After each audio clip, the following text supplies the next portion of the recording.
in at all? Yeah, Colin's here. Colin's here. Good. Right then, I'll kick it off then. Hello, good evening and welcome. Good evening to the online property meet. Good evening to our speakers and good evening to our listeners. How glad we are to have you here. Otherwise, we wouldn't have a show. So we might have a show, but we have no one to listen to us. I'm Rob Norton. I'm the founder of the online meet. We started it 18 months ago or so, and it's as old as COVID is. Now that the meets are going back into the room, I'm going to stick with online because I believe it's a worthwhile platform, and it's a national platform as opposed to going to, might be going to Croydon where we were, or Manchester or wherever. This meet goes nationwide. In fact, it could be worldwide because you could be sitting on the beach in Barbados listening to me prattling on. But there we go. I'm pleased to welcome our speakers. They are Peter Tully and Lee Dumbarton from Create, Colin Smith from CJS Planning. I've also got Will Lucy from Luck Capital. And I don't think we're going to hear from Property Lobe or Property CEO this evening, but it's always good to give them a mention. As I say, I'm Rob Norton. I've started the meet off, and here we go. I think I'll just get started straight into. Are you ready to go, Will? Absolutely, yeah. Yeah. Well, it's good evening, Will, and welcome to the meet again. And away you go, old chap. Super. Well, thank you very much indeed, Rob, and good evening, everybody. It's always great to be here. My name is Will Lucy. I am a commercial broker based on the South Coast, and I am going to give you a little update today. I'm mainly going to talk about a couple of products that I'm mainly being asked about at the moment a lot. So I thought, because there's a few different ways you can use these products, and because there's a few different distinctions and criteria, things like that, I thought let's definitely go through it because people ask all the time.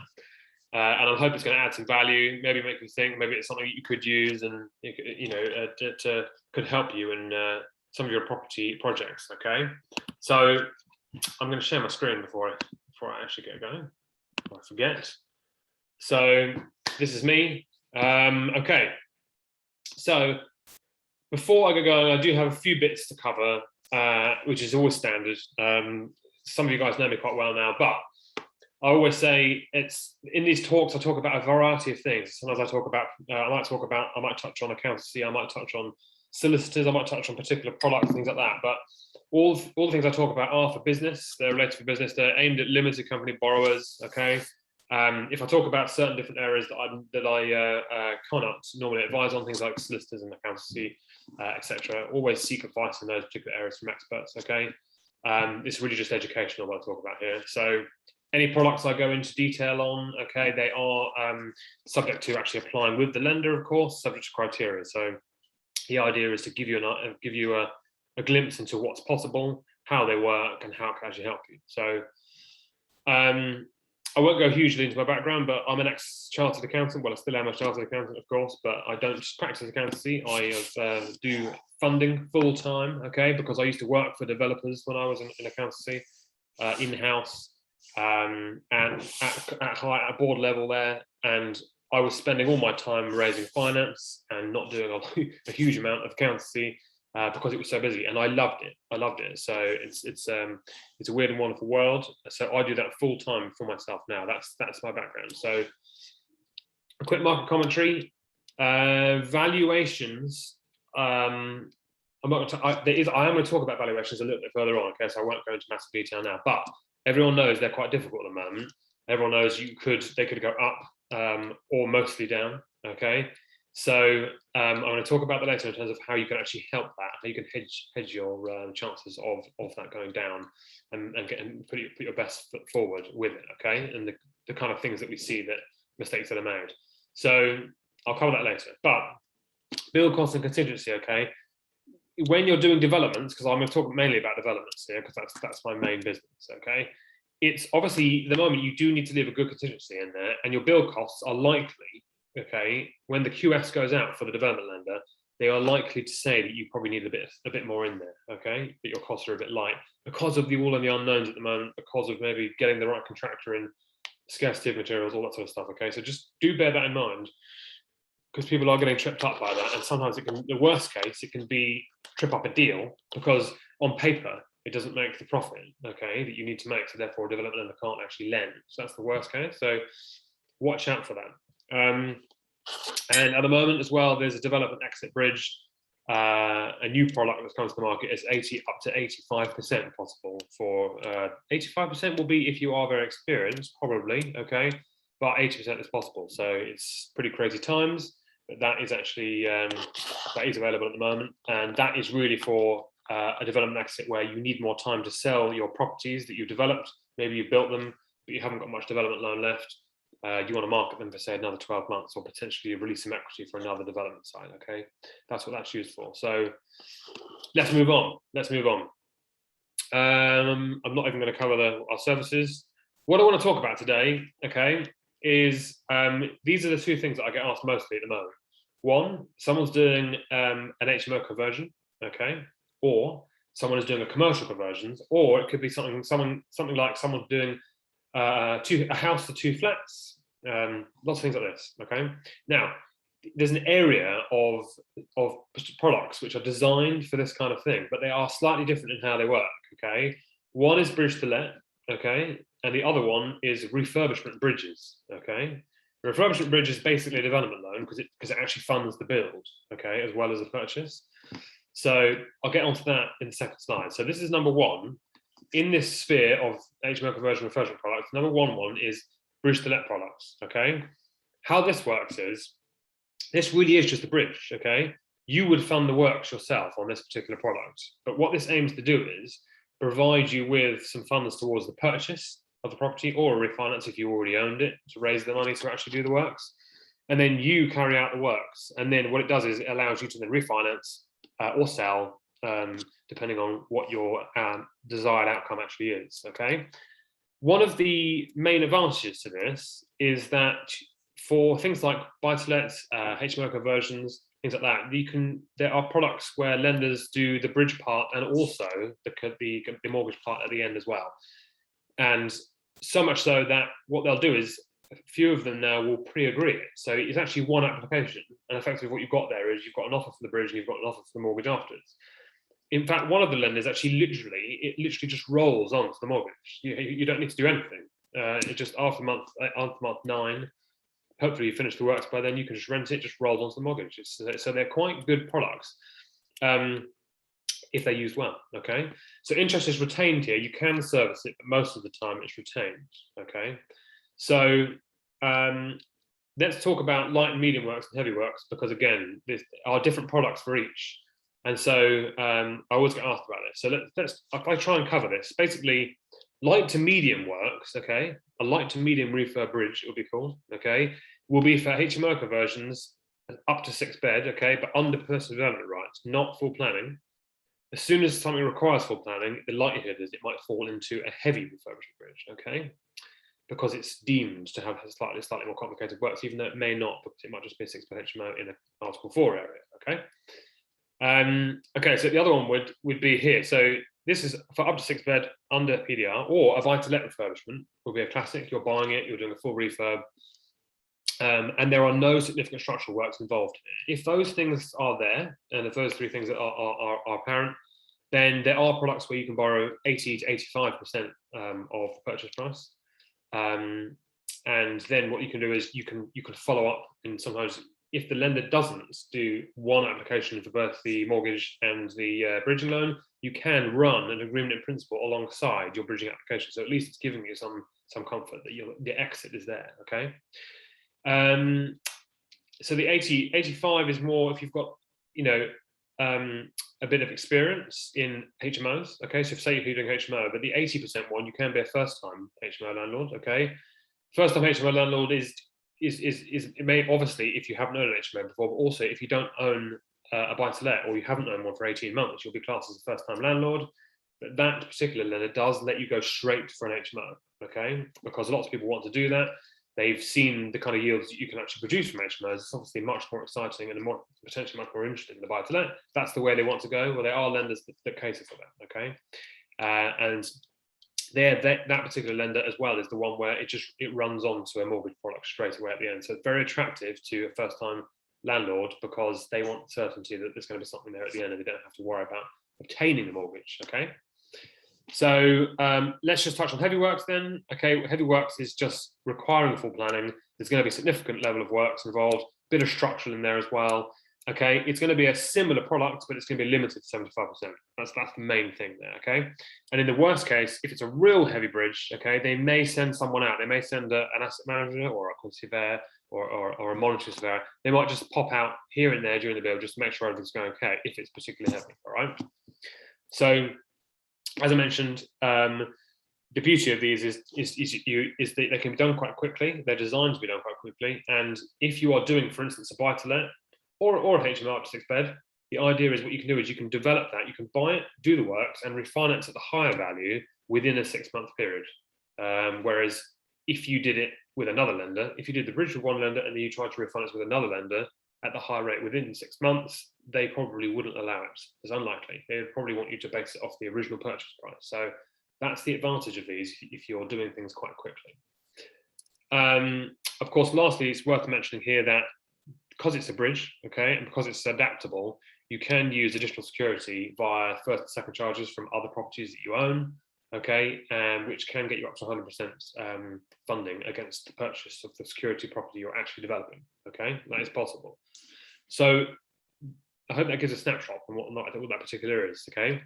Maybe this particular product and the little quirks that it has in there. It's a really good product, but it needs to be designed for more simple refurbs or refurbs where you're going to be quicker, or a refurb, generally speaking, where the build element is actually not a huge proportion of the purchase price. So if you're buying something for 300,000, spending 70 on it, spending 50 on it, something like that, that's definitely going to fall within the bridge to let products.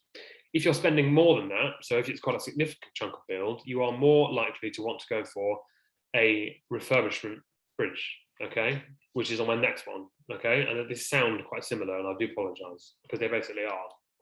But what this product does is, this product also concentrates on the GDV a bit more, okay, so it aims to actually fund funds towards the day one purchase or refinance if you already own the product or the property, sorry, and then it aims to fund 100% of the conversion works too.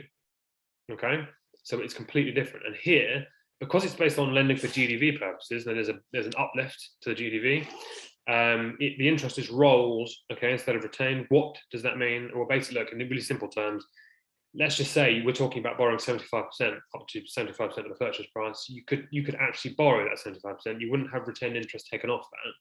Interest would accrue on top of that. That's correct. That's rolled. Retained interest is where you get your 75, but they take interest away from it. You're really only getting 70 or 68%, something like that, okay, in your actual pocket. I hope that makes sense. So how these are used are, there'd be HMO conversions. Again, I've got 6 bed up to multiple beds, okay. The reason I've got 6 in there is because it could be Article 4, and if you require planning, it could fall into a heavy refurbishment type bridge, okay, which these ones do. And so, of course, commercial conversions, house to flats I was mentioning, these are perfect for these type of things, okay? They allow for a large build element, okay? Almost as much as a development loan, a full development loan would. So it's not limited on how much you could spend on build. You could be buying something for 200,000 and spending 600,000 on it. You know, it can be quite significant and still fall under these particular products. What these products are designed for, really, okay, are where you're taking a building or you're taking an office or an industrial unit and you're converting the interior of that into flats. It's not for knocking things down and real complex builds, okay? So whilst it's obviously heavier than just simply doing a refurb of a 6-bed HMO or refurb of buy-to-let, it can't go too far. Otherwise, it falls into what's called a full development loan, really, for a lender, and those are a bit more onerous to put in place. You need full QS monitoring, you need collateral warranties, you need all sorts of things, okay? Here, these are viewed a bit more like a bridge It's a monthly interest is charged. Rates are given monthly, okay? And the idea is you can do them quicker and refinance quicker. They're generally sort of 12, sometimes 14, 15 months potentially, but they're generally a bit quicker to do, okay? Bear in mind on these, planning would need to be in place, okay, to get this kind of loan. You can't, because it's based on GDV and it's going to lend the build, you cannot obtain them unless planning is in place for what you want to deliver, okay? It's possible if it's under permitted development rights, everything's under permitted development rights. It might be possible to still go straight for a development loan or a refurb loan that funds the build, as long as maybe if PDR has been submitted and you still need to go ahead and complete, and you can have maybe a letter from your planning expert or something like that to the lender, they might allow you. So they might take a view on it, allow you to complete before you get that piece of paper saying you've got that permission to build. So again, so what's worth mentioning here is you do need a decent uplift to GDV here. You need a decent profit on it, okay? And if the profit is tight, okay, so if you're doing something and the GDV is not that much more than your total cost, your build and your purchase, it will be quite difficult to borrow the build, because when lenders lend off GDV basis, okay, they cap, so let's say 65, 70% of GDV, and in that they've got to fit the fees and interest, and they've got to fit 100% of the build before they give you something towards purchase, okay? So it could be, they could struggle to fit all of that in, okay? And you may, if that is the case, you might have to revert back to a heavy refurb bridge, okay? And try and do it the other route. So how these are structured, typically there's no exit fee. Generally speaking, that's how it works. And of course, as I mentioned, because they're not designed to be really complex, a lot of the time they can have what's called a sort of slightly lighter touch monitoring. All of you will know on development loans, the lender likes to have QS to go out to make sure everything's running on time and everything's okay, and verify work's being done so that the lender can give you the money to pay your contractor and things like that.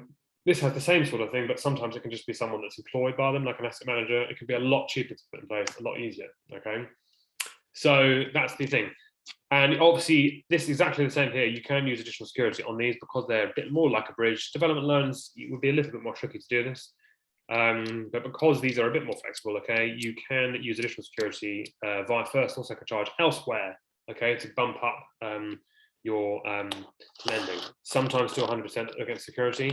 More often than not, it could be a bit less than that. They could cap it, say, we'll allow it, but we won't let you borrow 100%. It's possible, okay? Every lender is slightly different. So that covers that, okay? So that was the products I wanted to cover. They're really popular at the moment. So I hope that I hope it kind of provides some value that you're looking to say, oh, actually that might be helpful for this, or I understand that works slightly differently. But if you need any further information, obviously give me a shout anytime. So what I wanted to cover here is there's just a few things at the moment which are causing developers headaches, okay? And thought, let's have a slight nag, okay, about these things. So not sufficiently researching GDP comparable data, okay, I bang on about this before. This goes back to the valuation point on the first sheet. Valuations are tricky at the moment, okay? Valuers are valuing the value of the building, okay? Arguably, you're not actually there is no such thing as a down value. If they're just giving their opinion of what the value is, they back it up. And the majority of the time we see them backing it up via researching comparable sold prices in the area, okay?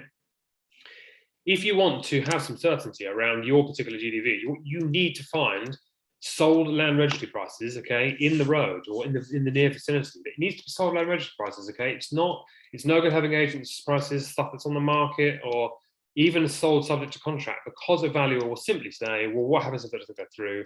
And they'll just say that the agent's fees, the agent's numbers are just asking prices. So all of those things are hard to give a solid argument against. What's difficult to argue against is saying, well, there's 10 flats here, then they're very similar to the ones I've done. They've all sold for X amount. I'm selling mine for something similar. So it's very difficult for someone to say that's not going to happen, okay?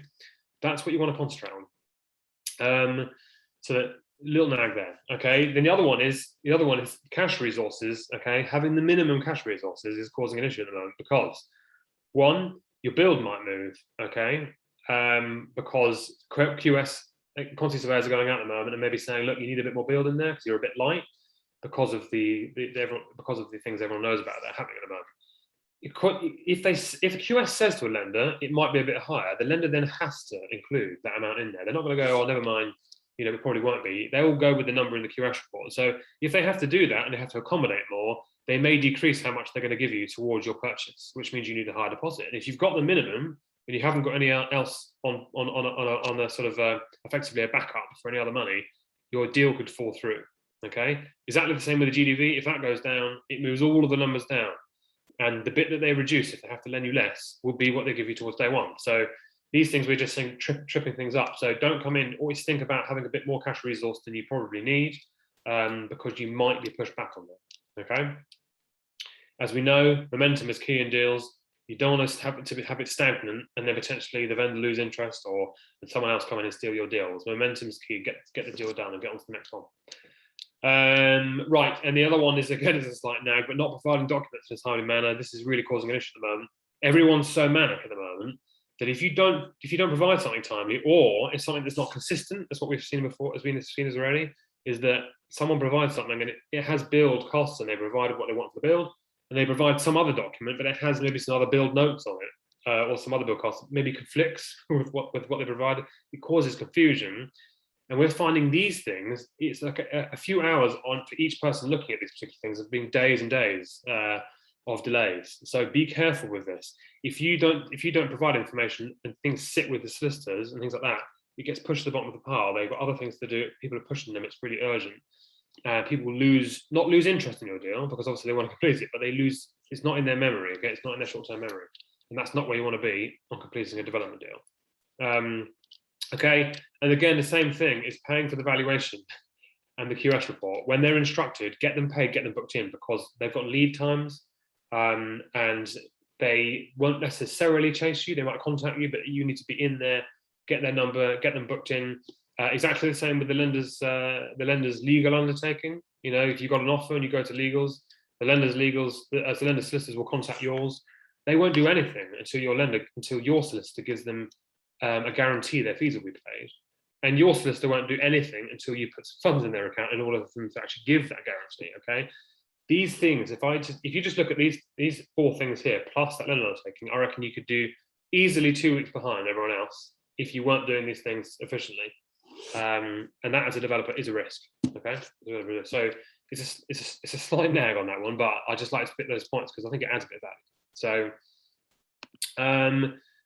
other than that, I'm finishing up now. I'm going to pass on to Rob, but we do run an introduced program. I always want to mention it, where we effectively do all the work and you just introduce clients to us, and we pay fees for each for first introduction for each client. So if you want to know more about that, it's something that's quite popular. So I'd be glad to talk about it in more detail, but I won't go into it in detail here. So I'm going to move on now and say thank you very much for listening to me.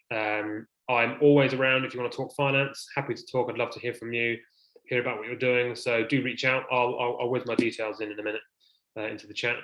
Otherwise, Rob, I hand you back to you, and thank you very much indeed. Thank you very much, Will. Excellent, as usual. Yeah, so quite a few people on the meet. Just like to say welcome to newcomers, new names that we see there. And also just like to say hello to Ivona, Ali, Damien, Yogesh, Pardeep, hello Pardeep, and Phil Wild as well. So yes, hello, good evening and welcome. So I'll move on and get on to Pete and Lee from Create. And are you there, chaps? Yes, absolutely. We're just grabbing the screen share now. Yeah, having a screen share now. Good stuff. Good stuff. Okay, excellent. Well, thank you very much for the invite tonight, Rob. We really appreciate it. I'm Lee Dumbarton. My business partner with me is Peter Tully from Create Property Investments. And it's great to have the opportunity to be here and speak with you guys this evening and share with you what we've been up to in property and with Create Property Investments, and really what's led us to this stage of joining forces and working together to gather pace and generate more momentum. But before we go into that, what I want to do actually is just take things back to talking about you a little bit more at the start.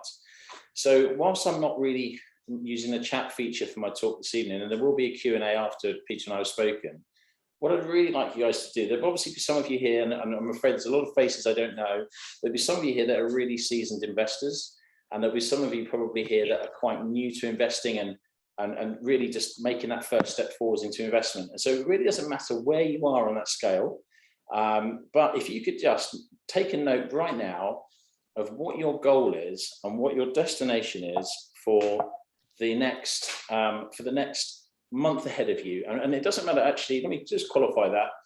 So what's your goal for the next day, the next week, the next month, the next year, the next 10 years? Just put down something that's keeping you focused, that's driving your next action and making you want to take the next step forward. So if you just make a note of that, whatever it is, it's personal to you. I'm not going to ask you to divulge that information, but it'll hopefully just be there as a seed in your minds while we're going through our talk tonight. So let me just set the scene for you firstly. So we all know right now savings are running at a negative. If we've got money in the bank, we'd be lucky if we're getting 0.5%. These slides were generated a few weeks back. It's, we know it's under that amount at the moment, unless you've got an exceptional deal. And we know that inflation is running at 2.5. And again, I think now it's more like 3%. So if you've got funds sitting in the bank, you're going backwards at 2 to 2.5%. And so the days of keeping money in the banks, I think the reason we're all here, the reason we're all part of a property meet is because we know those days are really not going to help us moving forwards. And we're going to see our funds erode away. However, we also know right now money has never been cheaper to borrow. We've just heard from Will with some amazing products in the market to get us all going and help us on our way. And if you're a homeowner right now, as an example, you can be fixing for 5 years at 0.99%. And I think Will will probably back me up and say that it's been an awful long time since we've seen rates at that sort of level. So there is money out there to lend.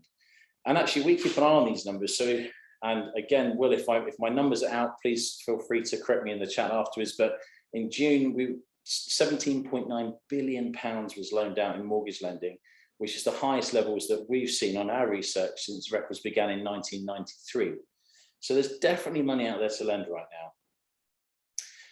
We also know that property prices have experienced a really fast rate of growth since 2004. And we know that through 2020, if you take the average UK property price, it's increased by £22,000 a year. So whatever your strategy is right now in property, if it's buy, hold, if it's single buy to let, HMO, whatever you're doing, after you've made that rental income, you know you've got capital growth of 22,000. And in London, that's more like 70,000 for us when we look at the property values in London. So it's a great time to be holding assets right now. There is another challenge though, and that is at the moment, demand has been outstripping supply. And we know that's been fueled largely in the short term by the stamp duty holidays. It really accelerated the market and got things moving heavily. But when you consider there has been 19 buyers for every property on sale, it does make the search for the right deal pretty tough right now. And it really is challenging us and investors in general to think about how they're sourcing these deals, how they're finding these deals, because there is a shortage of 255,000 deals nationwide. And again, these numbers are going back for about a month or so. So with all this information to hand, when Peter and I have joined forces under the brand of Create Property Investments, we asked ourselves some big questions.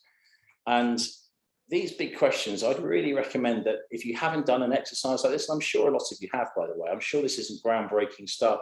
I'm sure that many of you have considered this.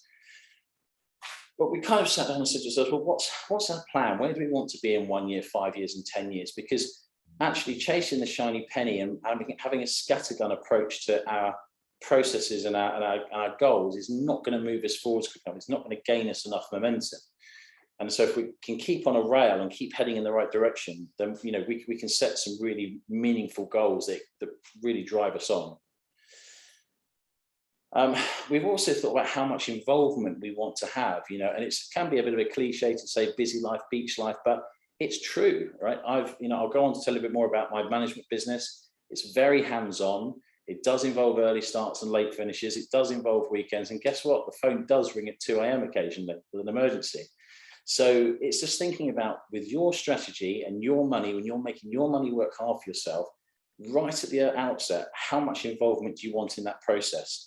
And the answer might be that you want to be hands-on, you want to roll your sleeves up and you want to get stuck in, but you can create a monster. So just make sure that you're aware of exactly what you're building and how much involvement you want to have in it right from the outset. How much spare time do you have and want to commit? And I've touched on that already, evenings, weekends. Your tenants' needs never turn off in property. They never call 9 to 5. They always get home in the evenings and find a problem. It's just the nature of the beast. And how are you going to manage that? How are you going to deal with that? Are you looking to outsource that side of things, or are you looking to keep it in-house? It's all things that we've considered and really sort of nailed down before we've got going. Who do I need to have around me to make it happen? Well, again, I'll go on to share with you a little bit more about the team that we have working with us. We've got a team around us that we feel are really moving us forwards properly, and an extended team of people that we can call upon to make things happen. And it's that whole saying, you've got to do it by yourself, but you can't do it alone. And I really live by that, because yes, you've got to be tenacious, you've got to get stuck in and roll your sleeves up and get on with it, but actually you can move forwards so much better with the right team around you. And what do we need to invest right now in property? Is it time?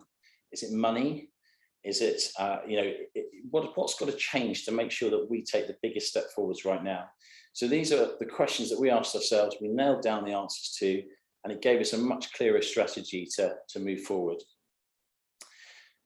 So let me cast your mind back, guys. 2008, we all remember this. There's nobody here, I hope there's nobody here young enough to not remember this. So Northern Rock 2008, we know the wheels fell off, okay? But we also listened to the press, and the press told us that some big dark things were going to happen to the property market. But we know the Great Recession hit, and actually prices recovered incredibly quickly. So while Lehman Brothers was busy going bust, people were queuing up to get their money back from Northern Rock. This was a time when we were getting going in property, and we were kind of, it's that saying, it's that famous saying from Warren Buffett, be fearful when others are greedy and be greedy when others are fearful. So we changed and we moved forwards, and we were starting in property at this point. And actually, my first deal, which I'll go on to show you a little bit more about, really captured that moment in the market. We were eyes wide open to our first exciting deal. And it allowed us to pick up that deal that got us going in property, got me my investment pot, which I'll share with you in a couple of slides' time. But when we first got going, and we were very much hands-on, so I wanted to understand the fabric of buildings, and it didn't allow me to move forwards at a quick enough pace. And I certainly don't want to be hands-on today, but it's meant that both Peter and I really understand how these buildings are built, how they're put together. But thankfully, no more builders dust under the fingernails right now. So let me tell you a little bit about what we've done with Create since we got going. So in numbers, we've got a £5 million plus portfolio, which we're very excited for, but we need to build upon. Between us we've covered off £170 million worth of construction projects. And Peter will share with you some really exciting projects that he's been part of in his former life. We have been involved in 50 plus construction projects, and our current rent roll is £350,000. So we've got ourselves a nice starting point there. We've worked hard to get to this level, and now we've set our strategy to really move us on and move us forwards. Alongside Create Property Investments, we've got a business called Urban Home, and we've got a great team of people that work hard to support us and cover off all the things that we need to be successful and move us forward. We're at Urban Home tonight. This is where we're shooting the video from. Sorry about the lighting. I'll dip my head if you're getting shadows over me. But yeah, that's our property management arm that goes on to support the work we do in Create, basically. So that question I got you to write down at the beginning, hopefully there might be some things that I've given you there that just allow you to really think and hone what your destination is, because the information that I've covered with you so far has really helped Peter and I do exactly that. So why am I here tonight? Let me just tell you a little bit about me before property. So I was all about relationships and sales relationships. I was a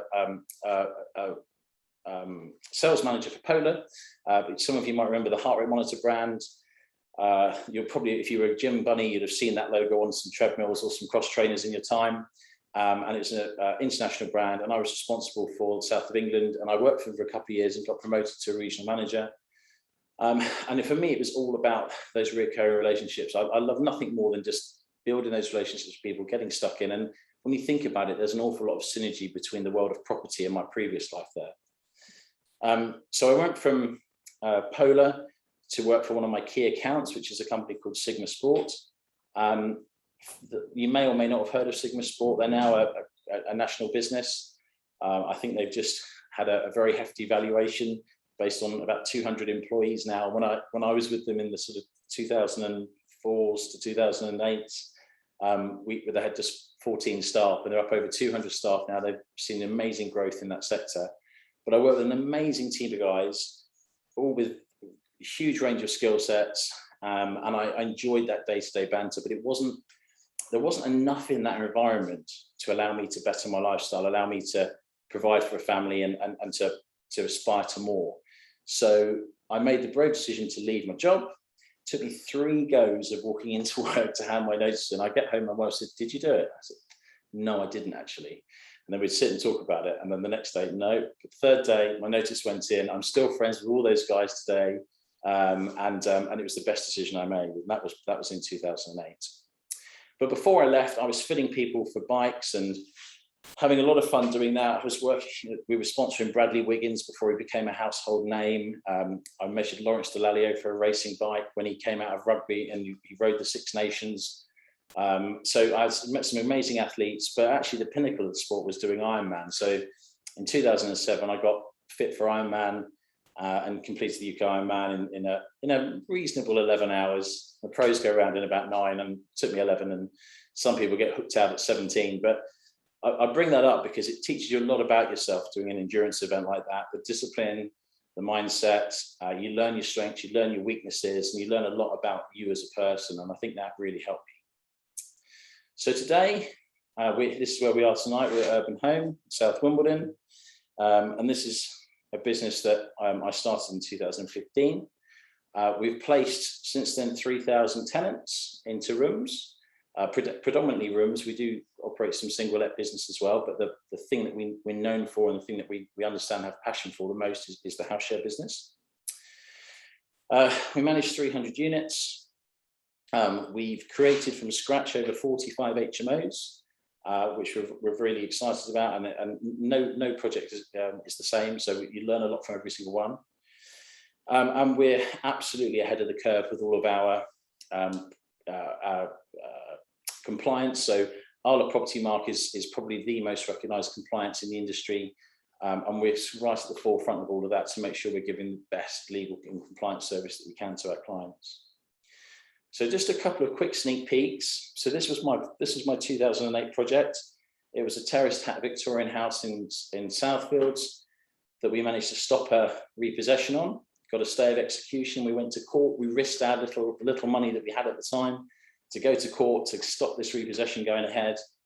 And it was a cracking deal. So I'll just show you some numbers on that. We bought that at 340 in 2008. We had some buying costs. We had some refurbishment costs. You can see the kitchen had to go, and the bathroom had to go. And but you know, there was no extension works required on that one. So total cost 394, and we exited out of that one at 635. So it was a lovely deal, and it really gave us huge confidence to move forwards and gave us an investment pot to start doing more with HMOs. This is another deal that I've been involved with that we did. So this one is in South Wimbledon. We went into this one at 435. You can see this was a probate deal. And this one did need substantial extension work. So we went out on the back into the loft, all the classics that you would do to maximize the square footage of a London home. So on this one, we had higher renovation costs, but we were in for a total of 570, and we came out of that 732. So again, you can see we started to get the flavor for finding the right deals and getting these nice properties to stack well for us. So that's me so far, and that's a bit about what we're doing at Create. But what I'm going to do is pass over to Peter, who's going to tell you a little bit more about what he's been up to and how we see the market. Thank you, Lee. Lovely to kind of be with you all, maybe in person before long. I know Rob's not far down the road from us here. As Lee said, we eat and sleep property, and that's certainly what I grew up around. Let's cover a little bit about me and see why we're so passionate for it and what got us into where we are and why we came together. And as you can see there, as a young lad, I was on a digger, really on the tools with an engineering backed father who just got me into it really. I didn't expect to be, but it carried on. I went through the engineering route. Wasn't my part. University was great, but the numbers, the hard maths of it just wasn't my bag. But what I did find out from uni was that I wanted to be with my mates. So scrambling around, I quickly found an opportunity to be a trainee site manager down in Brighton, and then really started the career that's set me in great stead from there on really. So working across Brighton and London for rock and BAM construction, from £2 million schools through to an amazing £70 million cut and carve project, the Angel Centre in Islington, which Lee mentioned upon. Great atrium on that one, really complicated build, but something really great to be involved with, and knowledge we take forward to what we do now, on a far smaller scale.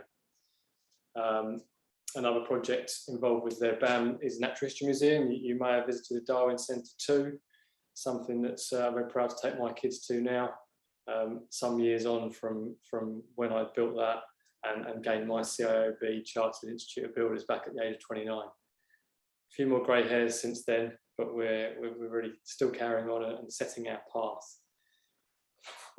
So whilst those were really exciting to do and massive things to be involved with and big logistics, they weren't ours, they weren't giving us the returns, and we wanted to define our own projects. So similar to Lee, I was off in the background doing property myself. Age 22, I bought my first flat in Brighton and turned a £40,000 profit on it. Lots of evenings and weekends working, but that kind of number was a real eye-opener for a youngster at that point. And then one led to another. And on the screen here is another one in southwest London. As you can see, we're very much London-centric. We know the area and we like to deal in the area. So this one was a probate sale or absolute derelict property inside this one. Picked up for £307,500. Again, we kept this to internal works, so we spent £404,500 on it, and sold at 495, giving us a nice £90,000 profit. I wasn't quite hitting Lee's levels at this point in time, but I was pretty pleased with that number, as was our investor on that one, who walked away with £25,000 on their 70 grand investment. And then another project again picked up and worked in evenings and weekends.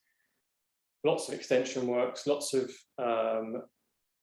underpinning on this, a basement dig, a cinema room, and really hit all of the nails on the head, and picked up 461. Spent a bit more on this one because it was extensive work, 120,000. Total cost of just under 600,000, and sold for an excess of 800,000. So bringing a nice lean level £200,000+ profit. And I think Lee's already said, property, it is a business, and you need to surround around it. So his career previously really helps him with it. My career in construction overall, we feel really helps with property. But also some of the things that this has allowed us to do is amazing. I managed to take my wife travelling for 11 months, and we're now travelling for 11 months around the world, seeing some of the greatest sites on earth, 22 different countries, and bringing great knowledge to an appreciation of what we have here and what we can do with it. So backed by that kind of intent, in 2018, Create was founded to dedicate myself full-time to property and find the investment vehicle that would secure our futures for myself and my family. And Create now goes on to help us and others invest directly in London property. So as Create, we buy properties, we extend them using generally our knowledge of what can be done, where they're underutilised, with development, which Colin's going to talk to us more about tonight. Lots of obviously opportunities in that which allow us to maximise properties with least sort of friction from planning authorities, and Will's given us some great products that can be used if you are staying the permitted route. We then rent those properties out and refinance them.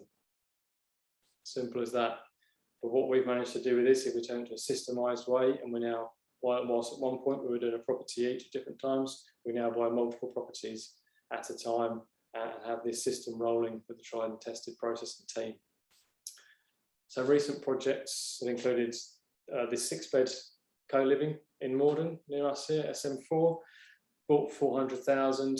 The only property viewing I've been to where I left with a kiss from the vendor, and it was someone you wouldn't necessarily want to be kissed by, but she was definitely motivated to help out because a first-time buyer had fallen through on her. So significant costs because we were extending the loft, we're extending the kitchen, we're turning it into that fully compliant multi-let product. So we've spent 610,000 on it, and we've got a post-conversion valuation of £720,000. We refinance it.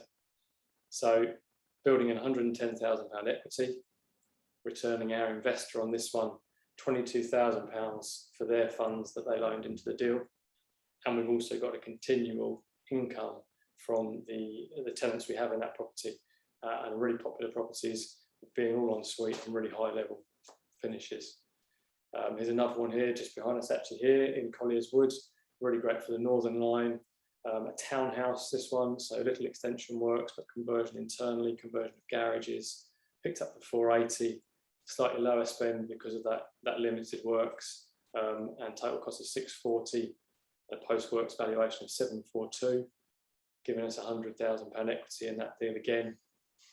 A return to our investor of £15,000, and us again, a continued income rent roll.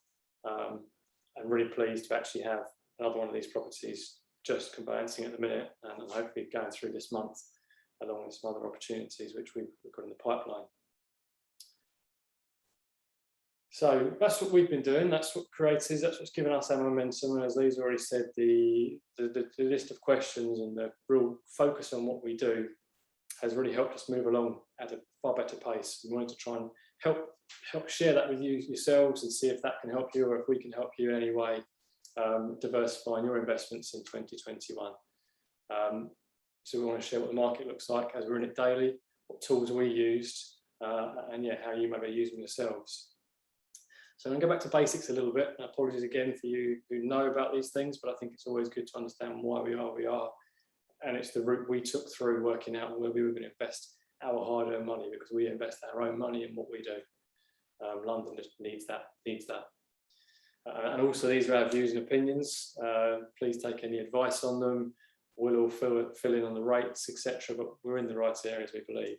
So we've already touched on bank savings. Well, there's over 22.65 billion being eroded from UK bank savings right now because of the inflationary erosion that's already been mentioned. So it's really not a place to be parking our money. We need to be really thinking about that. I know it's easy, but it's not good. There's obviously bonds out there, so you can fix at 1.75%. Slightly better, but we're still eroding against inflation. Pensions, something we all know we should have and be paying into, and at 5%, they're averaging better than what is inflationary, but to wait until 70 is a long play. We're not really in control of that unless you're actively managing it in ways such as SAS pensions, which are a really good option to have when you can invest in your own project, other people's projects. If you want to get a bit sexier, stocks and shares, 7 to 10% average per annum, annualized across 5 years. But again, there's knowledge required to that, so we've got to think about how we invest in those areas.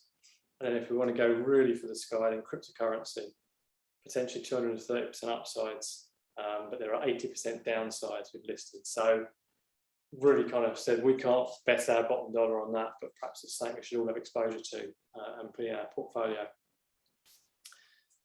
So we then came to property, and that was obviously a clear choice for us. We're seeing our homes increase by at least 7% on annum. But the real magic happens when we get more than one property and then try and work that out. And that's what Lee and I really worked to see how we could make ourselves get multiple properties for our future together. So we can do this through direct investment, which can give you from 0%. We said if 30% is a reasonable rate. Of course, you can smash through that if you find the right deals. But it's subject to the knowledge you hold, the time you have, what you want to be doing and investing in that. Fixed return investments. Use other people's knowledge to maximise what you're getting. That's what we give, and that's what we're involved with. Leveraging our knowledge for other people's returns. So again, we've got more questions for you. How much knowledge do you have? how much involvement do you want to have, and how much time do you want to invest in this process. But as always, we get to the point in those questions, we've answered what we are, and then we think, is now the right time to invest? It's a massive question mark. I mean, even this week alone, we've already spoken about fuel crisis, we've got energy tariffs going through the roof. Can it get worse? Should I wait? Should we wait? Should we do something else? News always tells us that. I mean, it really is about timing. We've got to be careful of following headlines. There's a couple of headlines from the last couple of years, which you may have seen, you may have followed. We've got the RICS telling us that there was an 80% drop in demand back in May 20. And then in the course of this year, we were going to see a minus 14% drop in house prices. I'm not sure about you, but we've certainly not seen that in our areas. We've seen a continued demand, a continued price hike. So looking at those headlines versus long-term data, it really tells us this is fake news, and it could put you off your tact quite easily. And actually, the prices have continued to rise. I can't even be up with where they're currently at, but they've at least doubled since 2005. And that's even with the Great Recession in the middle of it. So that, backed by UK PLC providing 95% government-backed mortgages, and lenders desperate to lend, as the stats Lee mentioned to you earlier, the numbers still continue to go down on their lending interest rates. It's, for us, a great time to invest. And then looking at, as I say, we supply properties on the rental market. So is it the right time, the rental market? Well, we're seeing in our areas of London, nearly 50,000 20 to 30-year-olds moving into London annually. And 56% of the under 34s rent. One of the stats we've actually just come across at the minute is that we're about to come into a growing time of 18-year-olds, people turning 18 in our communities, and they all will be coming into cities. It's been lower, and now we're actually exceeding the rest of Europe on our young sort of population. And we're also seeing this trend, as Lee mentioned earlier, about maybe separating couples or others that just are living and renting a bit later on. So we're seeing 30% under 44s rent from us, and in the background of a reduced stock and a reduced quality. And this quality is key, because 1 in 3 millennials will never own their own home, but they really are a brand-led society at the minute. They want to be living it now. And they're not getting that because 60% of landlords only have one property and run that as a hobby rather than an actual business. So again, we see this as a great time to invest, a great time to be involved, to provide a professional, systemised service, as Urban Home does, but we can respond to our tenants, we can give them what they need at the time they need it. And it just simply outstrips all other asset classes. And it's probably the reason why some of the big behemoths like Lloyd's are jumping on the wagon and jumping in wholesale right now. But you've got to take your own view, obviously, of when's right for you. So we know where we're going to invest, we know if now's the right time or not, but always a case is how can we take advantage of it. Lee's mentioned that there's little property out there, lots of people looking. What do we need to do to help ourselves get ahead of the game? Well, we always say educate. Really believe in education in whatever sector you're in, but be focused on your education. Understand your skills gaps. Use things like wealth dynamics, like Lee and I went through, to really see where we're best and where we're not. And then you can plug those gaps around those peaks and those troughs, and actually do things for the best. Use mentoring schemes that we're involved with, Times Homes as mentors here. A massive advantage to us. But once you've got that, stop. You can procrastinate and do nothing if you continue to educate, which is out there really is punted out there a lot. Then focus. Once you've got that education, use that to set your strategy, set up how you're going to invest, where you're going to invest, and stick to it. It's the best way to get results. You need to focus on the same goal day after day. Investments will go up, they'll go down. It's a marathon, not a sprint. And as you say, we're about to come into some great times with the age demographic and where we see it as. There's also much information out there about long-term investment rather than short to medium-term investment. It really can make a difference and make those deals stack up far better. And chasing shiny pennies will slow you down. So stick to what you're doing and people will thank you for it and give you more time for it. And then once you set that focus, be accountable. Use those questions that we set out earlier on, really to funnel down what you want to do, where you want to be in, hands on, hands off, and how you're going to make that a reality. And then stick them to your wall. Focus on it daily. Just take small actions daily. Be accountable to it. And share it with those around you, because then they can hold you accountable to it. And the best way to actually achieve things and be accountable is setting your environment, we believe. Great read here. Willpower doesn't work. Can't just do it through willing it will happen. You need to be in the right environments, around the right people. I mean, where you sleep, if you try and work where you sleep, you'll want to go to sleep. If you try and work where your TV is, you're likely to watch TV. So remove those distractions. Turn off your notifications. A great book we're reading at the minute, and I see it on here as well, but it is Think Like a Monk. And that's a massive mindset change in trying to not be distracted by what's around you, which leads us to a harsh comment, but a true one is you are a sort of result of the 5 people you spend most time with. So have a look at the people around you. Are they what you want to be and where you want to be? And then think about what you're doing there. But whatever you do with all of those, nothing will happen unless you take action. Actions daily, lots and lots of it. We spent years gaining knowledge. We've given you a quick snapshot there of a lot of knowledge learned, a lot of time spent. It's good, but it's slow. We're 20 years into this process, and we can obviously always have done more. We've done great stuff, but action trumps experience every day. Use other people's knowledge to speed up your journey.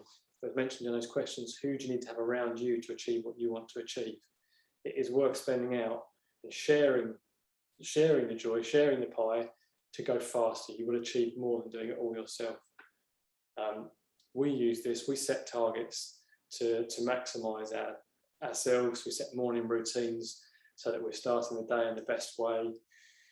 We use time blocking, so out in our week we're working on our business, not just in our business. And we set KPIs to make sure weekly and monthly we're delivering on what we want to be doing and what needs to be done. Because it's oh so easy to get lost into the day-to-day of either this business or maybe your day job generally. And by taking these and being consistent about them has an amazing effect. So just to summarise on it, to simplify it, why are you investing? Use those big questions. What's the passion behind it? Why are you doing it? Is it something you want to be into hands-on, as Lee and I have done, or do you want other people to do it for you and try and get the results from it? Where are you then going to invest? Is it high risk, low risk, hands-on, hands-off? When will you do that investing? Is now the right market for you? It does feel a scary time, but we believe taking action now is always the best thing to happen. Yesterday's gone, tomorrow may never come, so let's do it now. How can we take action? Well, be consistent, use focus, education, and most of all, take action, most of all, take action. Action is everything, it's key. Be consistent with it. I mean, most people who have achieved in life aren't necessarily more intelligent, they don't know more than you, they haven't got a magic anything, they just take action. They don't necessarily listen to all the noise around them, and they get on with things, for better or worse. And that's what Lee and I continue to do. I'm very pleased right now. I have been on the tools a bit today because I've just bought a new property for our home, our family. We've been stripping it out today, so we're right in amongst it and we love it and really enjoy it. So that's a little bit about us and from us, and hopefully some of that content can help some people out there as it's helped us. If we can help you at all in any way, helping our business, through our business, or just on what you're doing, drop us a line, hello@correctpropertyinvestments.co.uk, and we'd love to talk to you. We love talking property. Put your name in the chat box, and we're happy to take any questions around any of that content that you may have. So I think, Rob, we've still got a few minutes before we end our talk. So yeah, if you have any questions out there, that you think we could help with, then now would definitely be the time to unmute and ask away. Put you on the spot.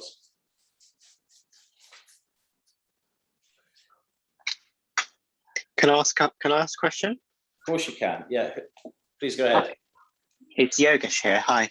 Really Yogesh. good talk. Hi. Are you in Merton Abbey Mills? I recognise this place. Is that where you are? Yes, we are, Yogesh. Yeah, good spot. Absolutely. Oh yeah, I used to live around there in Collieswood. Okay. You got some brilliant deals. Any tips or any themes on how you've come across these excellent deals? What's been your main ways, would you say? Yeah. Oh, sorry, go on. I'll jump in, Peter. Go for it. Yeah. Well, I think one of the things we spoke on there, which was a changer for us as well, is it's focus on what you're doing and what you're looking for. And I know it seems like you need to go and look at everything and anything because there's not a lot out there. But if you're trying to one day look at a flat buy to let, or another day for an HMO, or another day for a residential conversion, you can't work the numbers quick enough, and you can't know the angles and the ways. And similarly, the agents don't know what you want.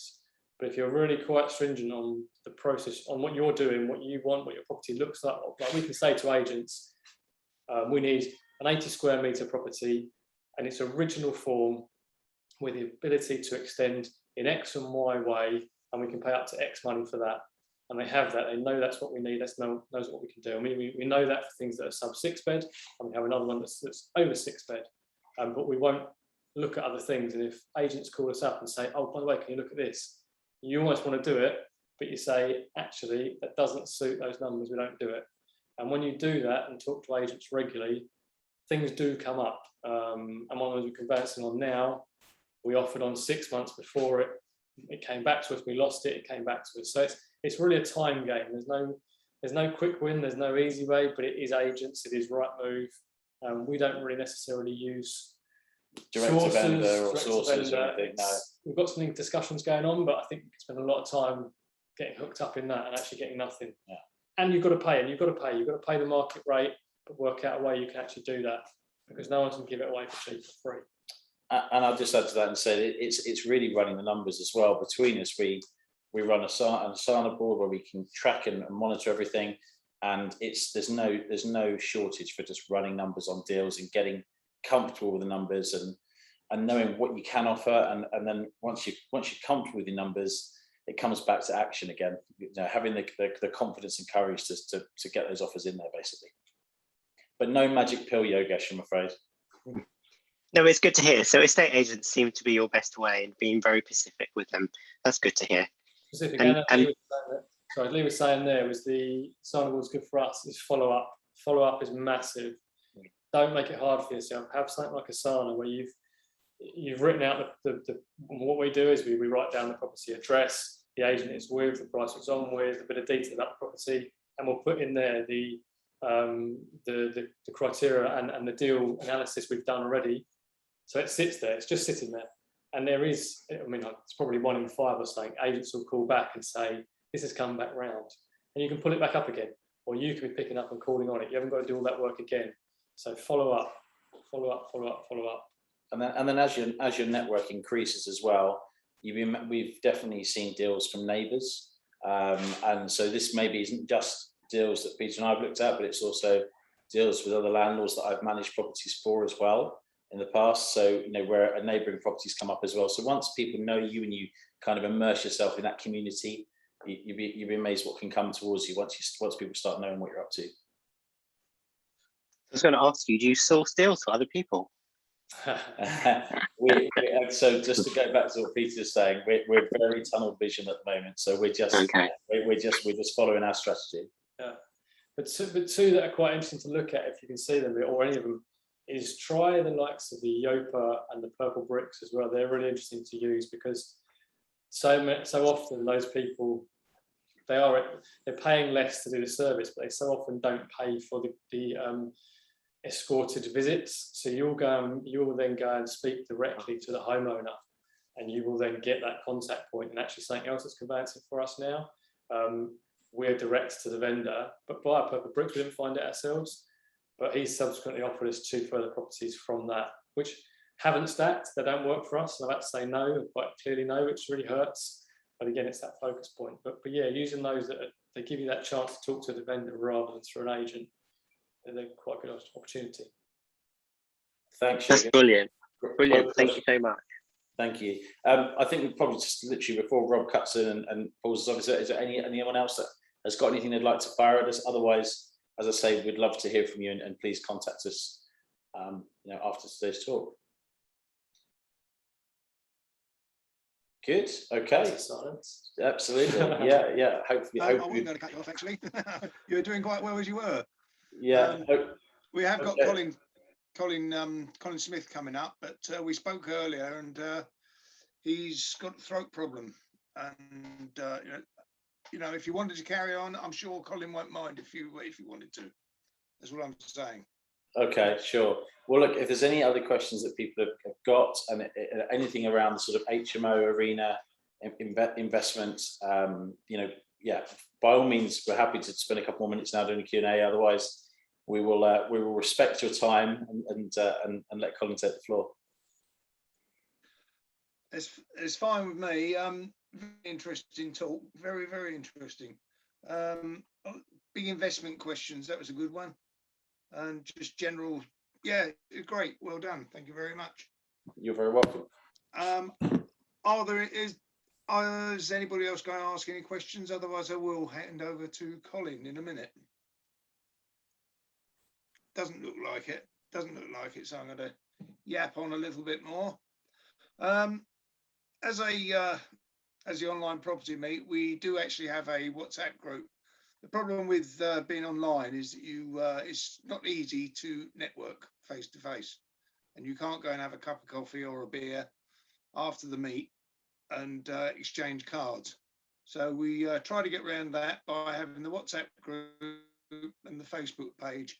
And whoever's interested in joining those, just contact us on the website, or contact Dan via email or whatever. The website is www.onlinepropertymeet.com. Sorry, not .com, it's .co.uk. Beg your pardon. And can you hear me all right? Just wave if you can hear me. Yeah, that's all right. That's fine. Okay. So Colin, can you hear me? Are you about? I've unmuted myself. Yeah, good evening. How are you? All right, mate. How's things? How are you feeling? Yeah, well, I've got a touch of bronchitis, so I'm sounding deep and manly this evening, and hopefully I can last the course. So I've got well stocked up with lots of soft drinks in front of me right now, so keep the old throat lubricated. Excellent stuff. Right, great. Well, folks, here we are. Colin Smith, CJS Planning, talking about commercial planning. Away you go, yeah, Colin. All sorts of things. Well, I'm going to share my screen first off. Right. Big thumbs up, please, if you can see that. Okay. Now, the problem that I have with PowerPoint presentations is that the Zoom controls tend to block up my slides. So what I do is down the left-hand side, I've got all my slides prepared. So it sort of gives me a little bit of a nudge as to what to talk about next. So what is customary is to talk about myself very quickly. All about me. I've been doing this for a long time now, a third of a century. I've been a planning consultant for my sins, and I've done, vast different types and examples of properties. I do the property consultancy.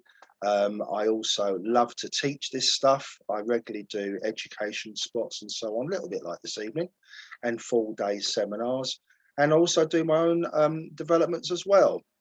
So I do like to walk the talk, as they say. I don't expect you to take in all of these slides. There's quite a lot I'm going to go through. There's something like 50 slides that I've got to get through in the next 40 odd minutes. But if you'd like a copy of these slides, then you can contact me or Rob afterwards and basically get a copy. Okay, so yeah, I've been doing this for a long time. I've got a huge amount of experience. I've literally helped probably thousands of people get their permissions or one sort of another. But my specialism, the thing that I've actually been noted for, is permitted development. It's sort of a niche that I fell into. I've often said that the planning system is broken, and of recent times, people are starting to agree with me. And we do need to have another mechanism in which to expedite our planning applications and get our stuff moving. So we always look, well, I always look at the permitted development angles first. And tonight, I'm just going to go through some examples with you. Now, the big thing is that we've actually had huge amount of changes over the last year or so. Without sounding too dramatic, I think we've probably had about 10 years worth of change, out with the old, in with the new, and so many changes. And I'll be covering some of those bits and pieces this evening. I can't cover it in any depth because, quite honestly, any one of these topics I could easily talk for a whole day about. So to actually try and cover all this in 40 minutes is going to be a bit of a tough ask, but I'll crack on anyway. So let's start at the very beginning. What is planning permission? Well, planning permission in simple terms is a council permission required to carry out work on your property. And this is called development. So when you're actually doing some work, that is called development. And there are two types of development. There's operational, basically whereby we're building stuff, and when we want to change the use. So if you're doing either one of those things, then that's called development and you need planning permission. But what does this mean? Well, operational development, which includes buildings or extending a new house, office or other commercial use, can be quite lengthy and involved. Invariably, it involves talking to the local authorities and so on, and it can get very subjective and a bit tricky to navigate. And then we also have changes of use. And again, it encompasses all sorts of things, whether you're changing an existing house into flats or maybe converting to an HMO. Office to residential and that sort of thing has been very popular at the moment. And as I'll be talking about the use class changes, we'll see all sorts of different commercial uses. We can now change those into residential. So that's the changes of use. So those two things together there, operational development and changes of use, they both require planning permission. Now, getting planning permission is not as easy as it should be. Well, that's a bit of an understatement. Any of you guys that have put in a planning application recently over the last 6 months or so, you've probably been pulling your hair out with frustration of just how slow the process is now, the lack of communication, so on and so forth. It's nobody's real fault. There's been a massive upsurge in planning applications generally, and local authorities have over 350 of those in England right now. They're all understaffed, they're underfunded, and really, you know, they don't have much incentive to get the job done, quite frankly. So, you know, it's the planning officer's job to compare your scheme and the proposals against local planning rules and policies. But unfortunately, the decision's very often a subjective one, not much science. It's not very objective. It's, well, in my opinion, I think this, not very much laid down in the rules. And like I say, if any of you guys have recently put in a planning application, then I think you'd have to agree with me. But luckily, we have a cunning plan. We've got an ace up our sleeve. And what is that? Well, that is called permitted development. Now, it allows you to build stuff and change the use of buildings without the need for a planning application. Permitted development, or PD as we like to call it, is approved by law called the General Permitted Development Order. Now, it started in 1948 and the latest version was in 2015, but we've had amendments practically every year since then, and several major amendments over the last year or so.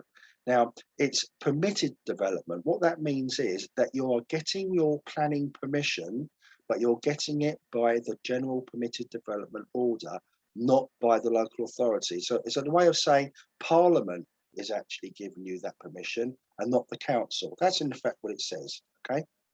So what's the sort of things that we have? Well, way back in 1948, when this all started, the GPDO, the General Permitted Development Order, was nothing more than a pamphlet. It was about 18 pages, and you could put a detached building in your garden to raise chickens, but you couldn't have a garage. And you could do things like changes of use, fried fish shops and cat meat shop, whatever cat meat is, I've got no idea. But 70 odd years ago, this was top of the agenda to allow people to carry out development without the need for a planning application. And the main reason for this was that 1948 was just after the Second World War. There's been a lot of damage, as you probably I can understand, and people were just building stuff willy-nilly, and they needed some sort of control. And that is when the first GPDO first came in, and its scope was very, very limited. But we now move forward 70 years, and it's now gone from 18 pages, it's now 255 pages, and you can do all sorts of weird and wonderful things. You can build extensions, loft conversions, you can have detached buildings, you can extend commercial buildings, you can change houses to HMOs, change offices and retail and everything else to residential with changes of use, and a lot more besides. There's 20 parts now to the GPDO.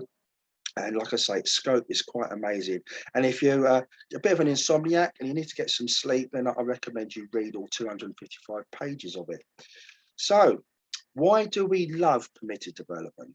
Well, it's this most important element in planning and should be considered first on every project. Okay, so before you start thinking about architects and whether you're going to need planning or not and what you wanted to do, you need to look at it, in my opinion, from a permitted development point of view, simply because there's no assessment by the local planning policies. Okay, it's only the national policy, something called the National Planning Policy Framework, that's important. So local rules and regulations don't count. And incidentally, that's one of the reasons why local authorities are not a great lover of permitted development, because in effect, they're losing their control, if you can see that. It's all being given by Parliament, and as long as you tick the right boxes, you will get approved. And what I love about PD is that you can actually chain together various bits of the PD rights that you're given to create new projects. So you decide what your exit is, you just look at where you are right now, and then you can then strategize the path to get to that exit eventually. All right, that's what I absolutely love about PD. It's so varied and so flexible. I would say you could probably carry out nearly anything starting with permitted development. And PD saves you time and money simply because it will be approved if you follow the rules. Okay, it's not down to the council, it's whether you tick those boxes. So there are three main parts of PD, all right? Under the residential rules, you can do extensions and lofts, as I said before, but you can also do weird and wonderful stuff, like you can put in roads, road accesses, okay? And in some cases, no actual applications required. You can just get on with it. You can even extend your house up to 8 meters deep. And if the council don't give you permission within 42 days, you get it by default. Now, how great's that? With the latest changes to PD, we were allowed to go extend upwards. That's called airspace extensions, and we can do those on houses and blocks of flats and even commercial buildings. I'll be talking about that in a second. And you can also change other uses of other types of buildings, and everything from retail, offices, light industrial, restaurants, gyms, clinics, and even agricultural. There is a prior notification application process whereby you need to ask the council whether you comply with conditions, but the actual permission itself has already been granted by the GPDO. It's only the conditions that need to be signed off. And what's more, if the council don't approve you or refuse you within 56 days, then once again, you get it by default. How great is that? Okay, so let's look at the three main topics. We're going to look at the first one will be residential extensions and a few opportunities I'm going to share with you, stuff that you need to look for. I'm going to be talking about briefly airspace extensions, all the stuff that you can do by adding new stories onto existing buildings. And I'll also be running through changes of use and some hacks and tricks and things that you might find quite interesting. So let's get a move on. Let's have a look at number one, residential extensions and a few opportunities for you.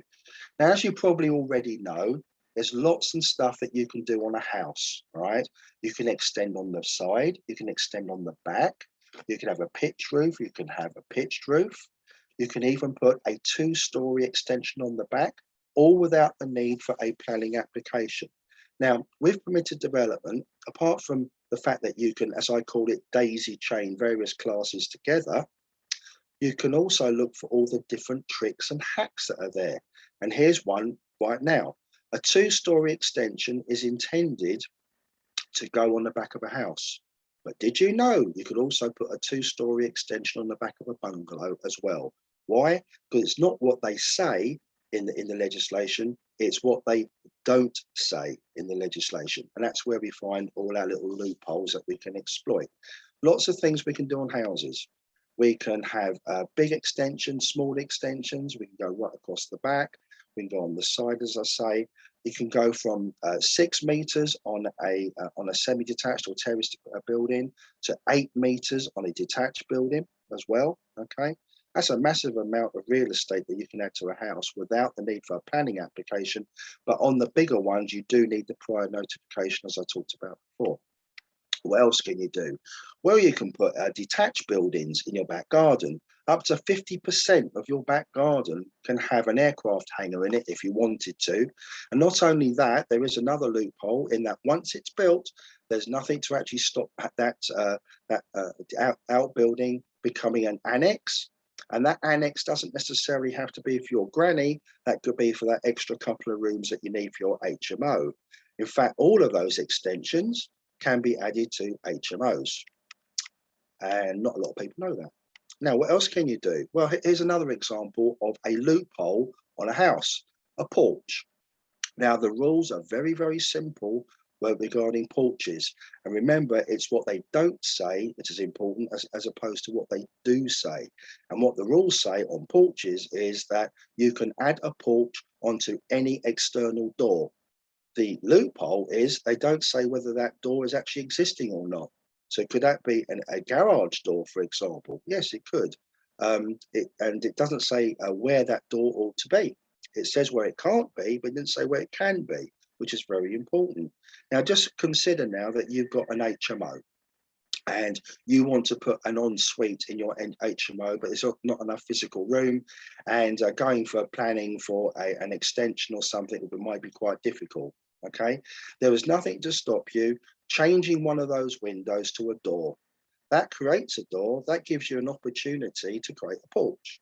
Your porch can be 3 square meters, which is big enough for a shower room, and there's nothing in the legislation that actually says that it has to remain as a porch. So once you created that porch, nothing to stop you blocking up that front door and basically putting a bathroom in there. So that's another reason why I absolutely love PD, because of all the hacks and tricks. And there's lots and lots and lots of them. Okay, what else can we do? We can do things to the roof. You can have dormers, you can have on the back. You can raise the gable ends, as you can see on that diagram. And also can have wraparound dormers as well. There's lots of rules and regulations, and these slides, they're a bit hard for you to read. And like I say, if you want a copy of all these slides, you're very welcome to them. And you can also put your dormers on outriggers, like on the Victorian buildings that you have. And they've got these low outriggers out the back. There's nothing reason why you can't have a dormer that goes across the main roof and then onto the outrigger as well. As long as you comply with the rules, then you can do that sort of thing. Now, what have they been up to? They have been saying that we can now add airspace extensions onto houses. Now, we can't make them into an HMO, unfortunately, but there's no reason why you can't add an extra floor to an existing house. You need to get on very well with your neighbours, I would say. You can imagine a Coronation Street sort of scenario with a terrace, and one guy right bang in the middle decides to put an extra story on top. But that's what the legislation is now saying. You can add extra stories on top of a house like that. And basically, they can't stop you as long as you tick all the right boxes and you comply with the conditions and limitations of that particular class. Now, interestingly, there's been a few recent appeal cases.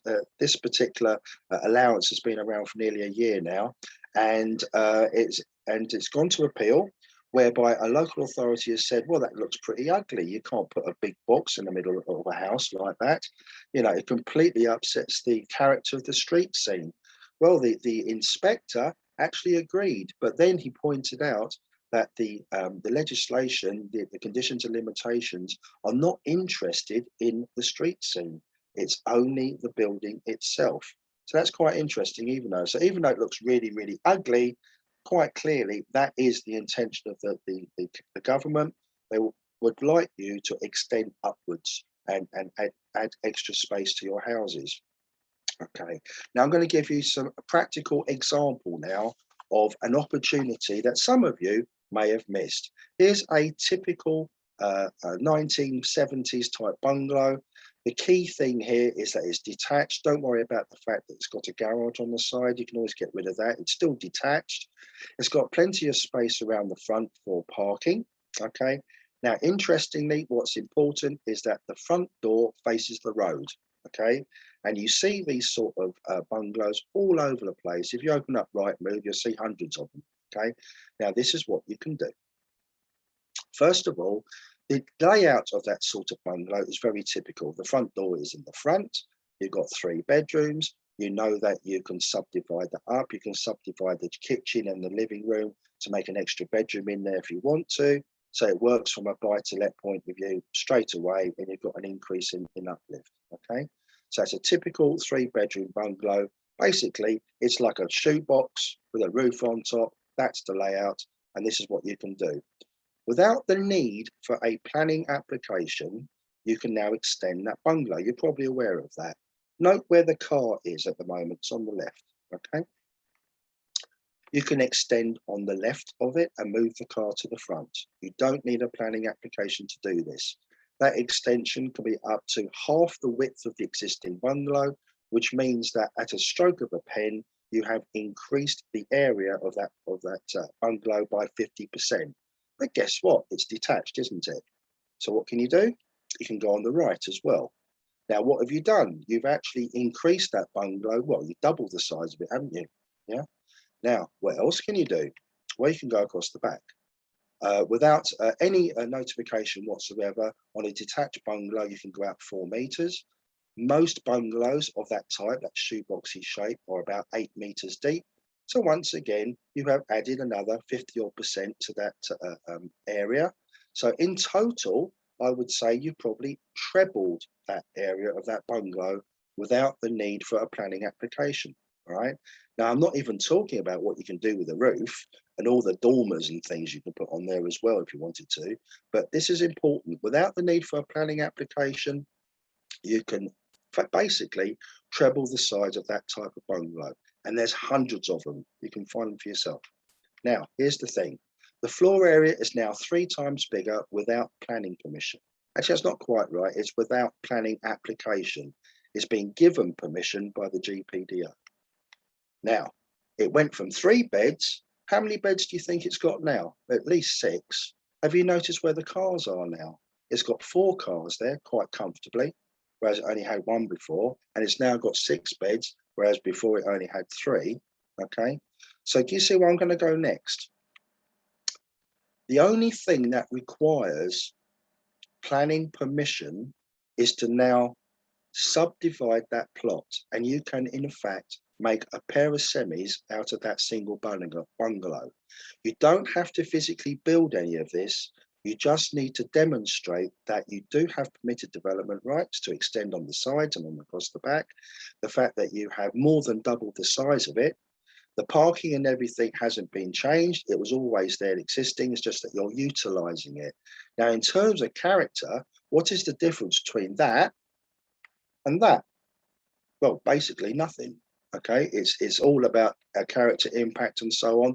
The cars are the same, whether it's been subdivided or not. The bedrooms are the same, whether it's been subdivided or not. So this is what we now do. In all my presentations, I always have this particular slide, and it's very, very important. It's a legal thing called a fallback position. What it basically says is this, is whatever you are trying to do using permitted development is the same as or worse than a carefully considered planning application, then the local authority are obliged to permit it, give it a permission, okay, as long as there's a very real likelihood that you can do it. So is there a real likelihood that you can do that or that? Well, yes, definitely. And this comes into play now. So now what do? You now buy yourself a bungalow. This is one that I've done myself just before COVID, and it's a detached one. It was a probate job and a bit of ground around it. You can see the cars were on the left. It's a detached small little bungalow. You need to see this sort of thing all the time, okay? But we showed the local authority that we could extend it on the left, on the right, and across the back, and we could even add some dormers on it. We showed them that was the principle, but what we really wanted to do was to create a pair of semis. And this is what we did. You can see the original bungalow. It went across the left, it went across the right, and across the back, and we added in some dormers for good measure. And that, in principle terms, is no different than taking that particular bungalow there, extending it as per that example, okay, and then creating that as a pair of semis. You've in fact got yourself a free development site just by buying that old dilapidated bungalow. I hope you can see that's quite a good opportunity. And like I say, just go through Rightmove, and you'll see loads of these little detached bungalows, minding their own business, and they are in fact lovely development opportunities. Right, now let's talk quickly about airspace extensions. Now, there's been a lot of talk about this. We've been talking about airspace probably since 2015. We know that there are lots of examples whereby roofscapes, as it were, roof levels were very irregular, and they're just crying out to be filled in so that we can add extra stories on there, okay? And lo and behold, we were granted that. So there are now 6 ways of actually adding extra stories onto buildings. We can do it onto normal residential stuff, so a bungalow or a detached house, we can do that. And we've got 5 other ways whereby we can take flats or buildings in mixed use, which are flats and commercial. We can add extra stories to those. And we've even got another one called Class ZA. How they think up these names, I've got no idea. But Class ZA allows you to actually demolish a building and basically replace it. Now, I'm not going to give you death by PowerPoint because I don't have time to go through all these slides. And like I say, you're very welcome to have these for reference purposes. But I think there's something there for everybody, a real mix and match. You can take a bit of this and a bit of that and actually create where you want to be. It's not as straightforward as we would like. There's lots of conditions and so on. And these permitted development rules are fairly new. They haven't been tried and tested yet. And as I alluded to earlier, local authorities are not very happy about them. They're taking the power away from the councils, and they do resist them a little bit. But as time moves on and as these go through the appeal process, we'll get much more clarity as to what we are allowed and what we're not allowed to do. But as it stands right now, you have got 7 ways to add extra stories or even demolish existing buildings to create dwellings, in effect. So let's see what we can do. Let's take a typical bungalow, all right? There it is, nothing special about that, but notice that it does have an attic space there, all right? Now you can add an extra story to it and keep the attic space. You couldn't do this if this had a dormer on it, mind you, because you're only allowed to extend the existing footprint, not one that's already been altered. But nonetheless, you can take a typical bungalow, add an extra story with the attic, and you've in effect created a house. How many opportunities do you see like that? You must see them all the time. And but bizarrely, it goes one step further. You can take a house, an existing house, again, notice where the attic is, and you can add up to 2 stories to it, up to a height of 18 meters high. So you take a house and turn it into a townhouse. And as I said earlier, there has been appeal judgments gone through whereby ordinarily this would never in 1,000 years be allowed by the local authority. The planning officer will really kick off about it. But the whole point is that this is what the government wants you to do. As long as you stay within the limitations and the conditions of this particular class, which is called Class AA, you can add 2 stories in it. And if it had an attic already, you can actually add the attic again. Isn't that absolutely amazing? Some people might call that an eyesore. I call that an opportunity. What else can we do? You can take detached blocks of flats, okay? They had to be flats in the first place. They had to have an existing 3 stories. So you can't do it on a 2-story block of flats, but 3 stories you definitely can. Okay. And you can add an extra 2 stories to it. Now, this does give sort of practical complications. For instance, what about leaseholders? What about getting services to it? The buildings were never designed for the extra loadings in the first place when they were first built, were they? But nonetheless, these are practical problems. But the legislation now allows you to add 2 extra floors to an existing block of flats, as long as that block of flats already had an existing 3 stories, up to a maximum of 30 meters. That's 100 feet. That's absolutely amazing, isn't it? Okay. What else have we got? You can take, there's 5 other ways whereby you can now add stuff, basically add new stories to existing mixed uses of commercial activities. So here we've got new dwelling houses on not detached buildings in commercial use. Now, not detached means it's semi-detached or a terrace building, but you can add 2 stories if you wanted to, or a single story if you wanted to. All right. And it doesn't matter that they all have to be uniform. You know, I pity the guy in the middle, but nonetheless, this is what you're allowed to do. And again, new dwelling houses on not detached buildings used as dwelling houses. So in other words, if that's flats, you can do this. You can add extra stories as well. Again, practical limitations. Can you physically do this? Will the building take the loading? Can you get all the wastewater away? Will the tenants mind? What if the top guy on the top floor had a penthouse? Would he be upset because somebody's basically put another one on top? We've got all of these practical problems, but like I say, we are looking to having permission granted without a planning application as such.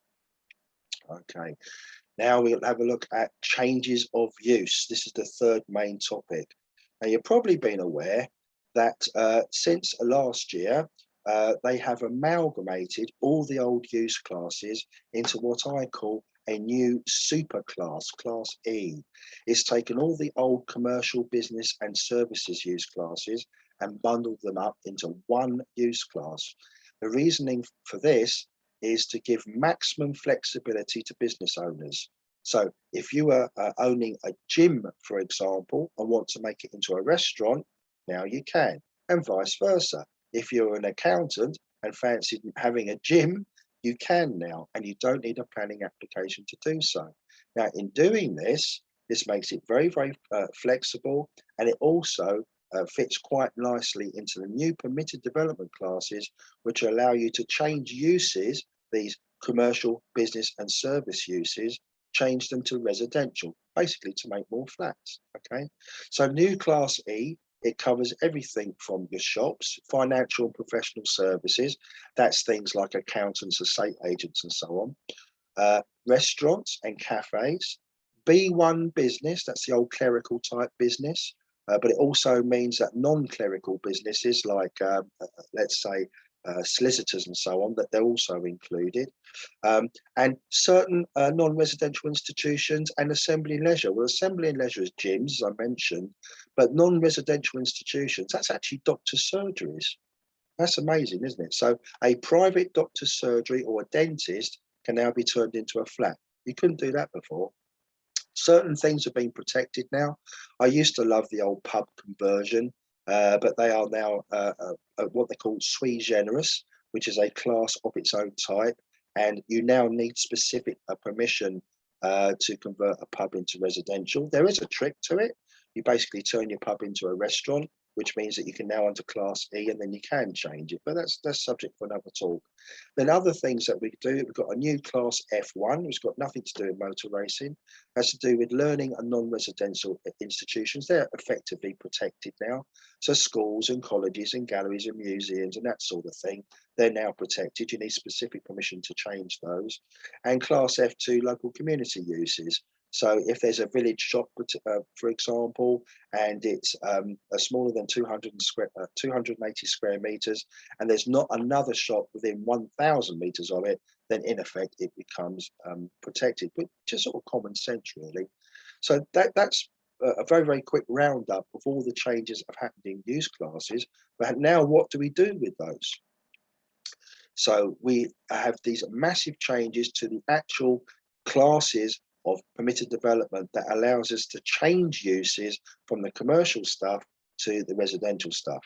Now, my old favorite Class G was whereby you could take a shop and then the space above the shop could be converted into 2 flats. That is still there, but has been changed now to a prior notification, whereby certain things like natural light and noise and disturbance, that sort of thing, that now applies, whereas before it didn't. But again, that's a good thing. Class M, which was the old favourite, the commercial retail side of it has been taken out of Class M.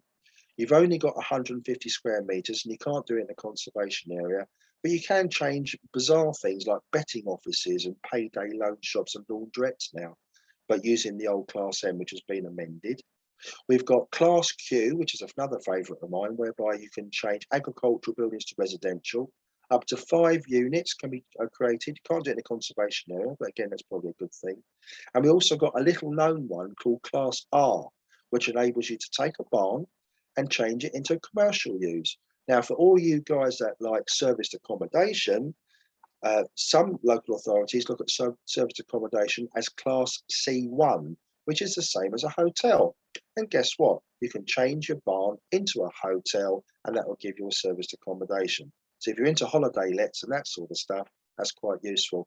And it includes obviously all the all the new use class E's, all your commercial stuff and your business and so on. They can all be now changed under Class R. Very underused permitted development like that one, and very, very useful.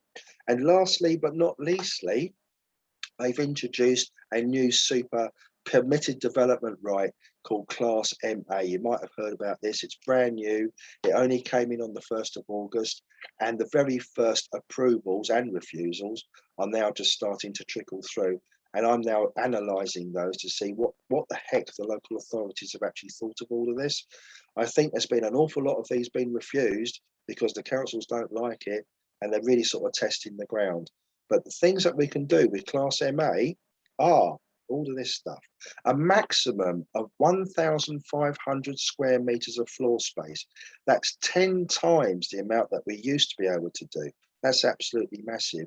You think of all the department stores and so on that have recently closed. I think the latest casualty, I think, was Debenhams. When you think about those buildings, they can now be flats. There's a couple of tripwires for you, though.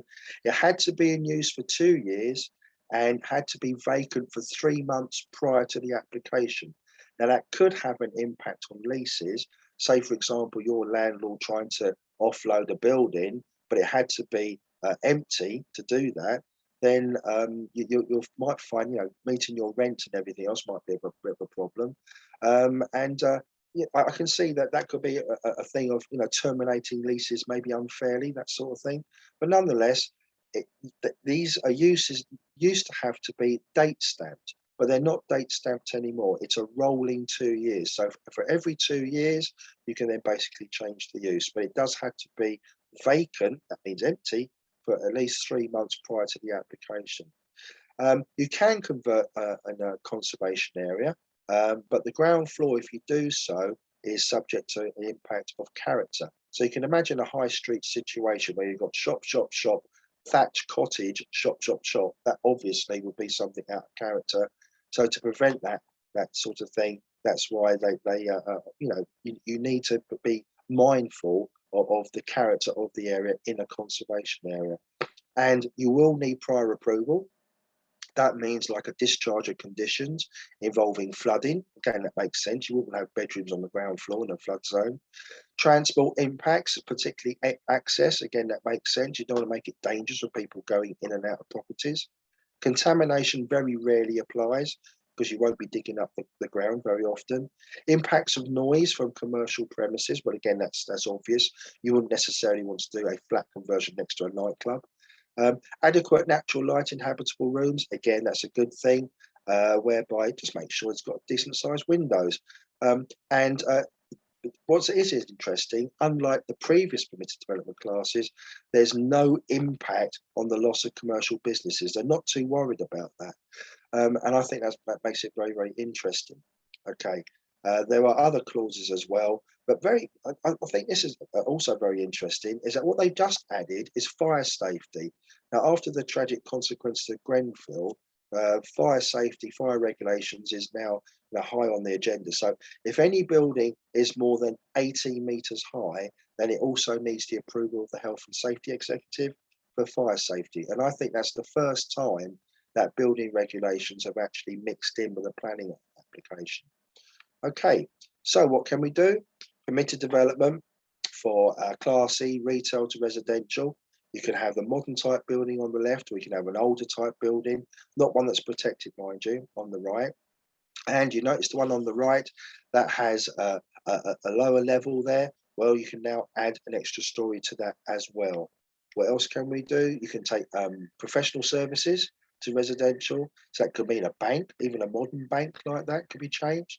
An estate agent or an architect's office or an accountant, they can now change to residential as well.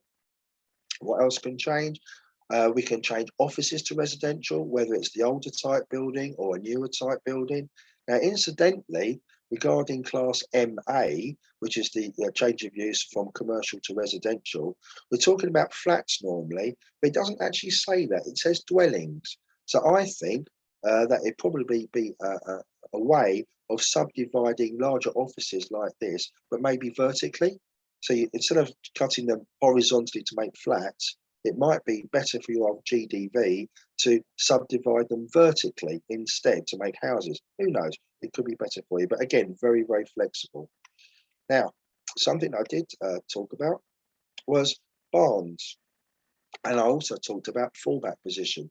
Now, barns can change to residential use, but they can also be can be used for development sites as well. And let me explain why that is. You can take an old rundown barn like these, and you can change the use only to residential, and that creates something called a fallback. Now, remember what we talked about fallback. If whatever you're trying to do using permitted development is worse than or same as what you could do with a carefully considered planning application, then as long as there is a real possibility that you can do this, then it must be granted. Now have a look. Let's take an agricultural barn like this. We know that we can subdivide a barn like that into 5 units, but who the heck wants a terrace of 5 bungalows in the middle of the field? I mean, it just doesn't work, does it? So look at our fallback position. And then we take a typical barn. This is one that I actually did myself, okay? A tumbly old barn, you can't normally convert that, but we've got the change of use only. That, in my opinion, is the hardest part, to get the change of use. Building works is usually much more straightforward. Getting the change of use is difficult. So it took a barn. It was obviously an agricultural barn. We then, well, that's the inside of it. We then were able to take that barn and we could split it into 5, which is the maximum that we could do. You can see there's 5 little bunglets there, but they're in a terrace, which is pretty ugly, really. So we used our fallback position and we said, look, we can make 5 anyway.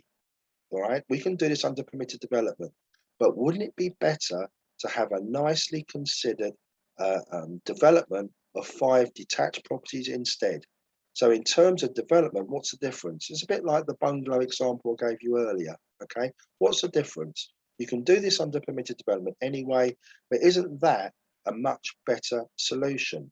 It's still 5 units, but nicely designed, much better than a terrace in that sort of location. And, and therefore we got permission for it because we used this thing called fallback, very important. Now you may have noticed there are 3 little units on the side there.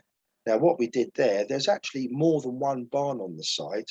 We used up our full quota for the residential side of it, but we still had that Class R that I was talking about. And what did we do there? Well, we on paper, we asked for change of use of one of those barns to be C1, which is hotel use, all right? And then we put in a planning application to say, well, we don't really want to do that. What we really want to do is have some little holiday chalets instead. So what started life off as a barn like that, which was quite economically acquired, shall we say, turned into a building development site, a proper one, with 5 nicely designed houses instead, plus the added bonus of some holiday lets as well. And that really is the power of permitted development. These are all the things that you can do, which ordinarily you wouldn't be allowed to do with a normal planning application. And that, I think, wraps up my presentation. I think I managed to do that on time. I rattled through it. Like I said, I don't expect you to remember all this stuff. If you want the slides, you're very welcome to it. If you want to contact me, here I am. And I think we've got time for some Q&A now.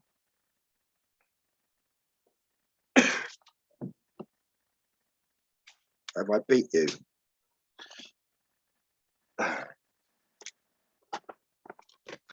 Anybody there?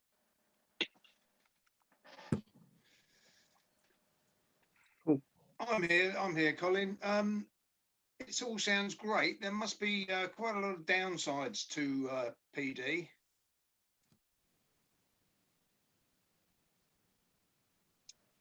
I can't think of any. No. No. What would you say they were? I don't know. It's I mean the example you just put out there about the 5 units out in the middle of the field.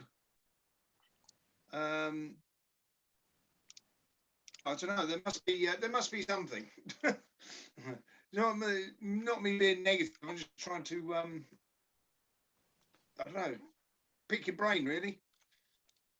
No, you couldn't normally put 5 bungalows in the middle of a field, could you? No. Right. So therefore, on a positive side, you can now by using permitted development. Like the attitude. Excellent. But it's true. It's true. You can definitely do this. If you want to contact, I just put my contact details in the chat box. Okay, thank you. I think there's a couple of questions here. There was on the chat box. Yeah. I do apologise that I had to rattle through it. I didn't really have enough time to explore it all in too much depth. I'm having a little bit of problem with my connection. Have you got it, Dan? Can I ask a question verbally while you're looking for that? Hi, Yogesh. Hi, Colleen. How are you? Really good I'm talk. very well, very well. Well, yeah, actually, really... I'm not. But do you need the doctor? I do. It's bronchitis. I'm taking antibiotics. You should be all right. You should be all right. I'll send you an email later about your slides. They're really, really good, actually. And I like your tips, particularly that bungalow one. I get confused about houses and if you can do double extensions or not. Okay. I know it's in your slides, but is there some kind of simple place I can go to? All I want to know is what double story extensions can you do on the PD for houses? Is it just... What can you do? Yeah, it can't extend more than 3 meters out the back. Yeah. And it can't be within 2 meters of a boundary. Okay. Right. So if you've got a terrace, it might be a bit tricky. Yeah. Because terraces are only about 5 meters wide, and if you can't do it within 2 meters of it, then you've got an extension 1 meter wide, which is really very useful. But on a larger property, on a larger detached house, for example, it's very, very useful. There are other obviously other conditions to it, but they're the main ones. Do windows matter? Neighbors' windows with that? There's a general PD assumption that you can't put in windows at first floor in a flank elevation. If you do, they need to be obscure glass, non-openable, and at least 1.7 meters off the floor. So basically bathrooms and things like that can be on the side, but your bedroom window can't be. Okay. And you can't do them on the side, can you? You can only do double story at the rear, but not on the side of a house. No, you can't do it on the side, you do it on the back. Because you don't see them that often. That's why I was fascinated you could do that under PD. Yeah, not a lot of people know that. Yeah. And the fact that you can do it on the back of a bungalow is even weirder. Yeah. Fascinating. Thank you so much. That's all right. Thank you. I've got another one, Colin. Good. you neighbours, talking about neighbours, do they get, you often see neighbours getting consulted about this and that. How does PD affect that sort of thing? Well, under residential extensions, neighbours are only of any how can I say, consequence when you're going for the larger extensions. The immediate neighbours are consulted, and they got 42 days in which to, object. If there aren't any objections, and if the planning officer agrees, then you get approval. And if you don't get a decision within 40 days, you get approval by default. Now, other permitted development rights regarding changes of use, there is no neighbour consultation. But if you want to change of use using a class, the prior notification ones, then some of them do. They are consulted, but generally speaking, just because a neighbour is not happy with something doesn't necessarily mean that neighbour is right. One of the most common complaints from a neighbour is that that particular change will affect his property value. That's one of the most common ones. And that sort of thing is not a planning consideration. So I would say that normal neighbourhood type of objections are usually not that critical, sometimes, but not that critical with PD. You would have thought that if you were going to enhance the value of your property, that their property has got the potential to be enhanced itself. Possibly. What would be enhanced themselves? Yeah, if you've got a house, say, and you want to put a permitted development onto it, and it enhances the value of your property, then the neighbour has got the potential to also do the same. Exactly. Yeah. So it's unlikely that it would. I can't the word. No, that wouldn't be a valid reason for objecting anyway. Thank you. Yeah. No, it wouldn't. No, all right, fair enough. Colin, yeah, I mentioned about garden buildings. Obviously, really vogue at the moment. Garden building. Yeah, working from home and all that. Exactly. 50% of your garden area, so big or small garden is obviously going to dictate upon that. You mentioned about turning them into livable. I've got to say, I have a precursor that I thought it was, when I read into it, you could create it, but it couldn't necessarily be habitable or serviced in a let me explain the stages what you do. Okay,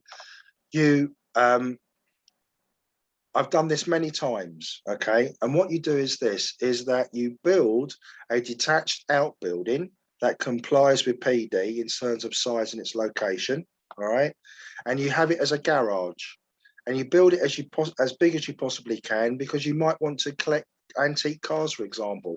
Right, so you might need a garage holding 5 vehicles, mightn't you? Now, that is perfectly legitimate under permitted development. It's being cheeky, but you're not breaking the rules. Okay. Now, once it has been completed as a garage, that is when the use of it crystallizes. Now, call it a decent amount of time later, as little as maybe 3 months later, to show that you have had it as a garage. The car's needn't have been in there. The fact is that it could have been in there as a use. Okay, then have a decent amount of time, let it pass, say 3 months. Now, as long as you don't change the use of a building, and changing the use includes subdividing a dwelling into other dwellings. In other words, if you take a house and you convert it into flats, that is development and you need planning permission. Okay, but if you just change the use internally of the garage to make it into living accommodation, you haven't actually changed the use. That's under Section 55 of the Town and Country Planning Act. So if you decided to take your garage, then decided I don't want to do cars anymore, but I want to put my granny out there, okay? You can put a kitchen, a bathroom, bedroom, and a lounge in that garage, and it's perfectly legal to do so. And this is quite useful if you've got an HMO. So let's say you've got a normal C4 6-person HMO, but to make the thing stack, you need to get another 2 persons in there. All right. Now, you might not necessarily have room to extend, and it might be very expensive, especially if you've already got a garage in place. Okay. And you might not want to do a loft conversion. Loft conversions are very expensive. Okay. But converting a garage space isn't. Right. So you would go for a planning application to have a sui generis HMO with the 2 extra people. Now, depending on your local authority, you might not even need a planning application, because some local authorities, a good one, for example, is Portsmouth, for example, they are quite happy for you to say, well, there's no material change of use from 6 to 8 people. So you've taken a garage, you built it as a garage, you've turned it into living accommodation, you've then gone for a lawful development certificate to change it into a 2 extra people for your HMO. You see how powerful this can be when you just string this stuff together. Yeah, I think in many ways we use PD a lot. Obviously, one of the detriments I think Rob come upon earlier is it is a timely it's a process. You need to wait for certain periods of time, so that can slow down a it's a strategy. So a strategy in steps. I always say to people, got to know what your exit is. You know what you're trying to achieve. Now let's work out what the stepping stones are to get there, and try and start from a permitted development angle to start off with, because that gives you leverage. Yeah, it gives you least input from, as you said earlier, neighbours and the likes of that. Neighbours and those pesky planning officers. Thank you, Rob. Thank you. You're welcome.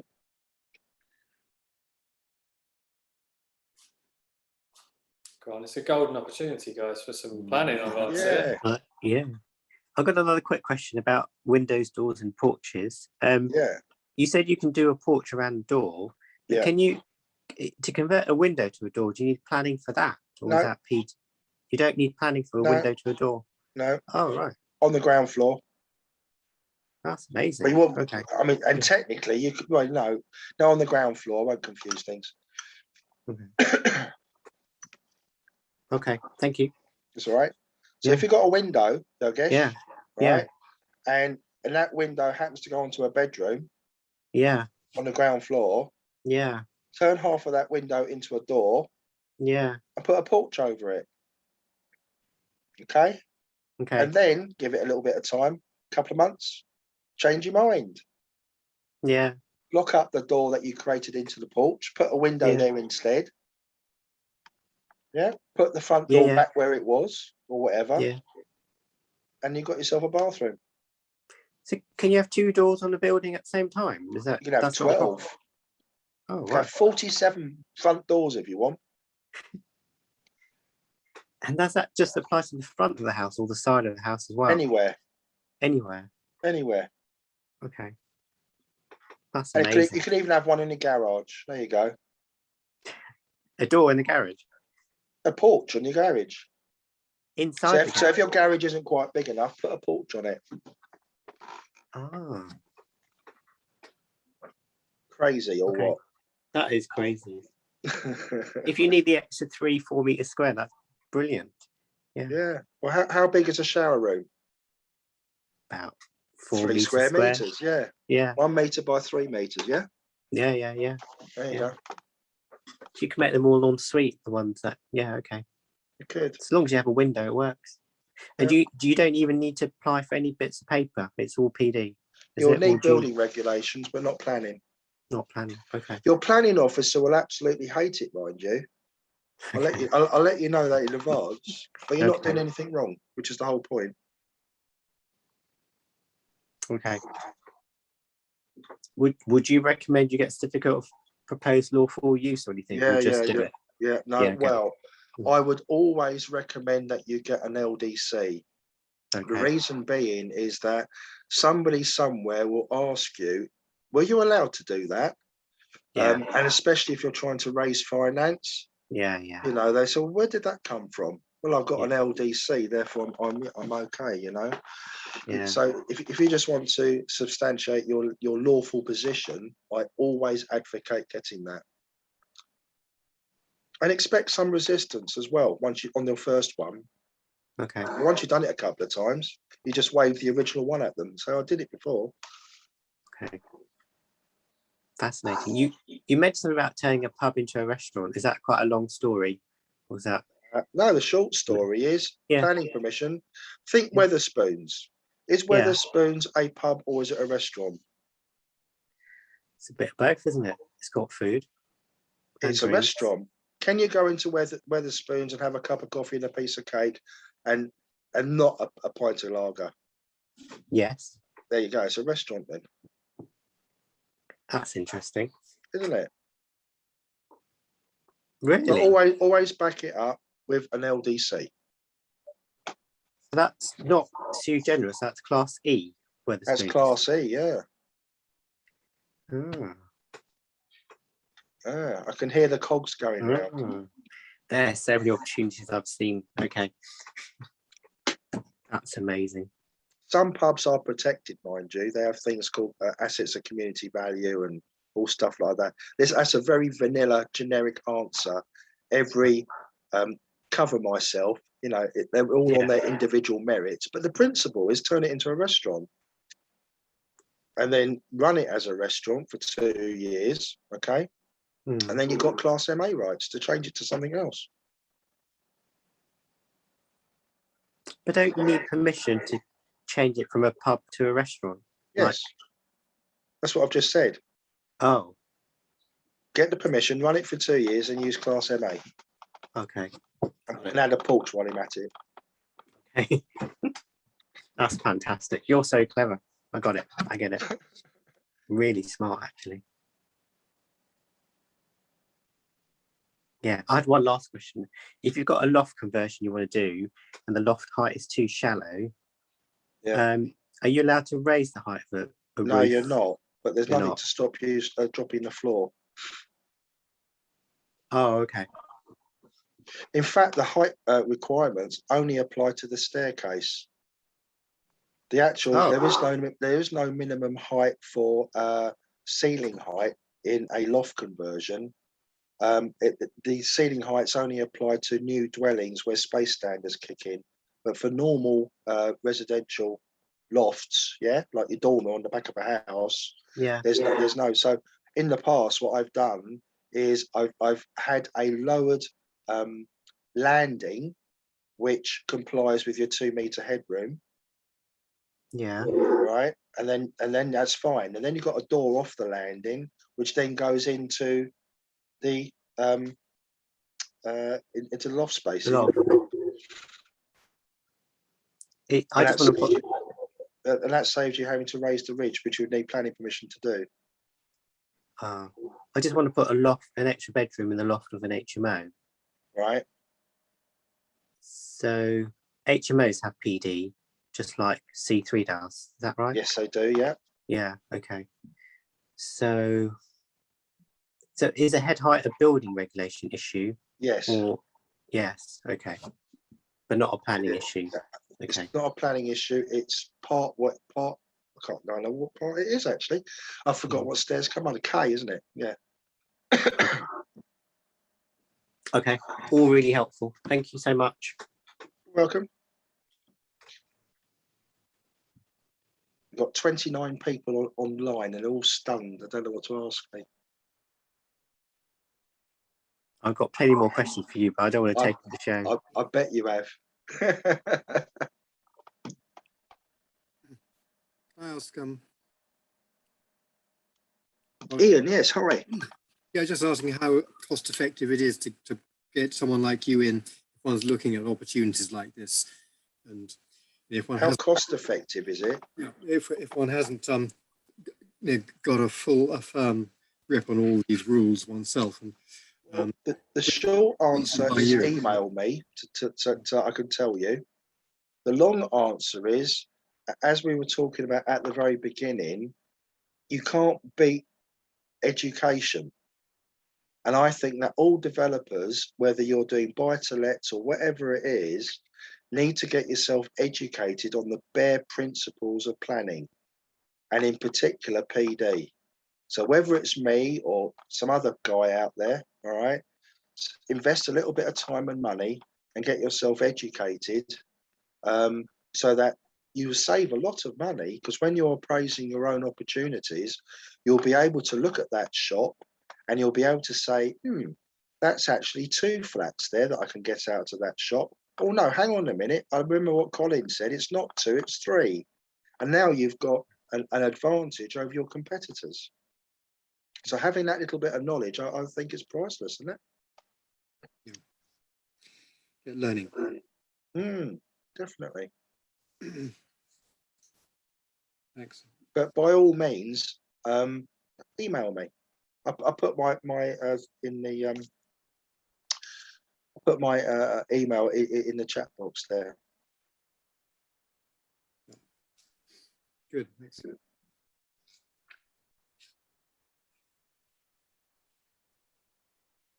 Anybody? Do you want me to read out some of the comments that are in the? Hey, Colin. Hi. Hi, Colin. It's Ali here. Hey, Rob. I hope you can hear me okay, so I can't turn my camera I can hear on. you, Ali. Yeah. Hi. Yeah. I'm on my stage where I'm pretty much, kind of a bit in the beginning of my journey. So planning is a little bit ahead of me, if you like. Yeah. But I took the point of you saying, obviously, get yourself educated. So actually, my question is around education. So is there any particular course or book you reckon we can look up and read to gather knowledge now for later on, that to keep our eyes on? I could just self-promote myself and say that I do this and provide education. Okay, yeah. But I can add, and they got my email there. And if you want a copy of the slides, then you can contact me or Rob or Dan even. But I can honestly say that for starting at the very beginning of what you can and can't do, all you need to do is use Google, all right, and go to the planning portal. Yeah. And there it will tell you what you need to know about permitted development rights. I also run a Facebook forum called Planning Geek, and we got nearly 5,000 members now. Yeah. And that's my with Ian Walmsley. We share that, and we have all sorts of questions. You know, there's no such thing as a silly question. Yeah. So if you want to join Planning Geek, I'll let you in, or go to Planning Portal, and you can find that on the on Google. And planninggeek.com also has a huge amount of information there, all about permitted development and what you can and can't do. Some of it's interesting and some of it's quite boring, to be frank. But you know, if it makes you money, I always use the example of the accountants. I mean, accountancy can be a very dry subject, but if your accountant told you how you would never have to pay tax ever again, suddenly you think, oh, that's interesting. And planning is very much the same. It can be a very dry subject depending on how it's delivered, I suppose. But there are so many very, very interesting aspects that you can leverage. And when you can leverage this knowledge, you will make a lot of money. It's a fact. Yeah, it makes sense. Yeah, I would join up the Planning Geek Facebook. Yeah, you'll find us on there. Yeah, I don't after this. Yeah. Thank you. You're very welcome.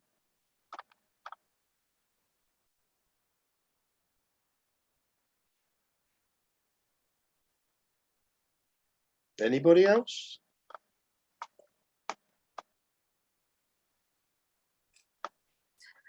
Can I ask a question, please, Colin? Of course you can. iPad 3, how are you? Hello there. Hi there. Hello, everybody. Really interesting to hear you talk on permitted development.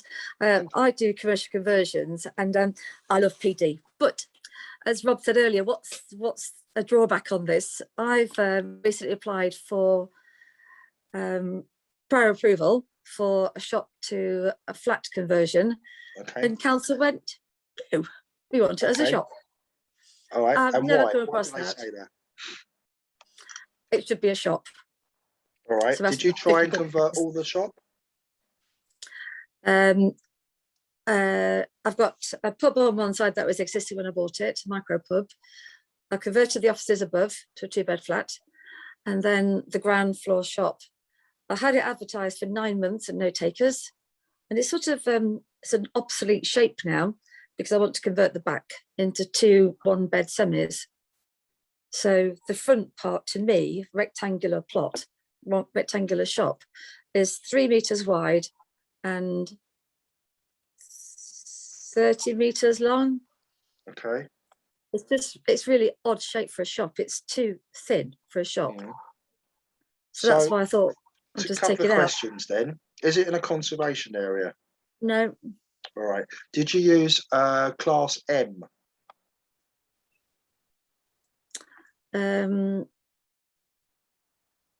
it's shop. So yes, class M. You use class M. Well, And the planning consultant's done it, so what would I it be? can't help thinking there's more to it than this. If it's only 3 meters wide, then how did you get over your space standards? Well, it's really long, and I've got a bit on the side. Sorry, a bit on the corner. But the Yeah. minimum width of a room is 2.15 meters. So if it's only 3 meters wide. Yeah, at the bedroom goes out onto the yard where there's a patio door. Okay. Right. If you use class M, and was it in a like a terrace of shops originally? This is the first window of the door to the flat upstairs, and then the micro pub, then a cafe, and then the barbers. Right. So and not in the middle. Right, okay. Yeah. So, and is it in a primary shopping area? It's just off it. Yeah. Okay. I've had save our shops, big signs up, all sorts. It just does my head in. This does. Okay. Well, I tell you and what I would have rented do. it. I would have rented it as a shop. It doesn't matter to me. I'll tell you what to do. Email me, all right, and I'll have a quick look at it for you. Okay, thank you. There's usually a solution. The lady in the cafe is the counsellor. I don't care. There's usually a solution, and unless you can't do what you're doing because you can't tick all the conditions and limitations, there's usually a solution. The area of the flat is 47 square meters in total. Yeah. So it must be longer than that. Yeah. Yeah. No. Yeah. If you want to email me, It's I'll a big have flat. a look. Yeah. Thank you. You're welcome. But yeah, just don't ask the question because you could be set back. That's all I'm saying. Right. Okay. I hadn't thought I'd be refused, to be honest. I was gutted. All right. I'll make you happy then. Thank you very much. And I think between us now, we're going to have a competition of how many porches we can put on our properties. Yeah. Why not? Drive your local planning officer nuts. That's your I think so. Yes. After this, yes. Thank you. You're welcome.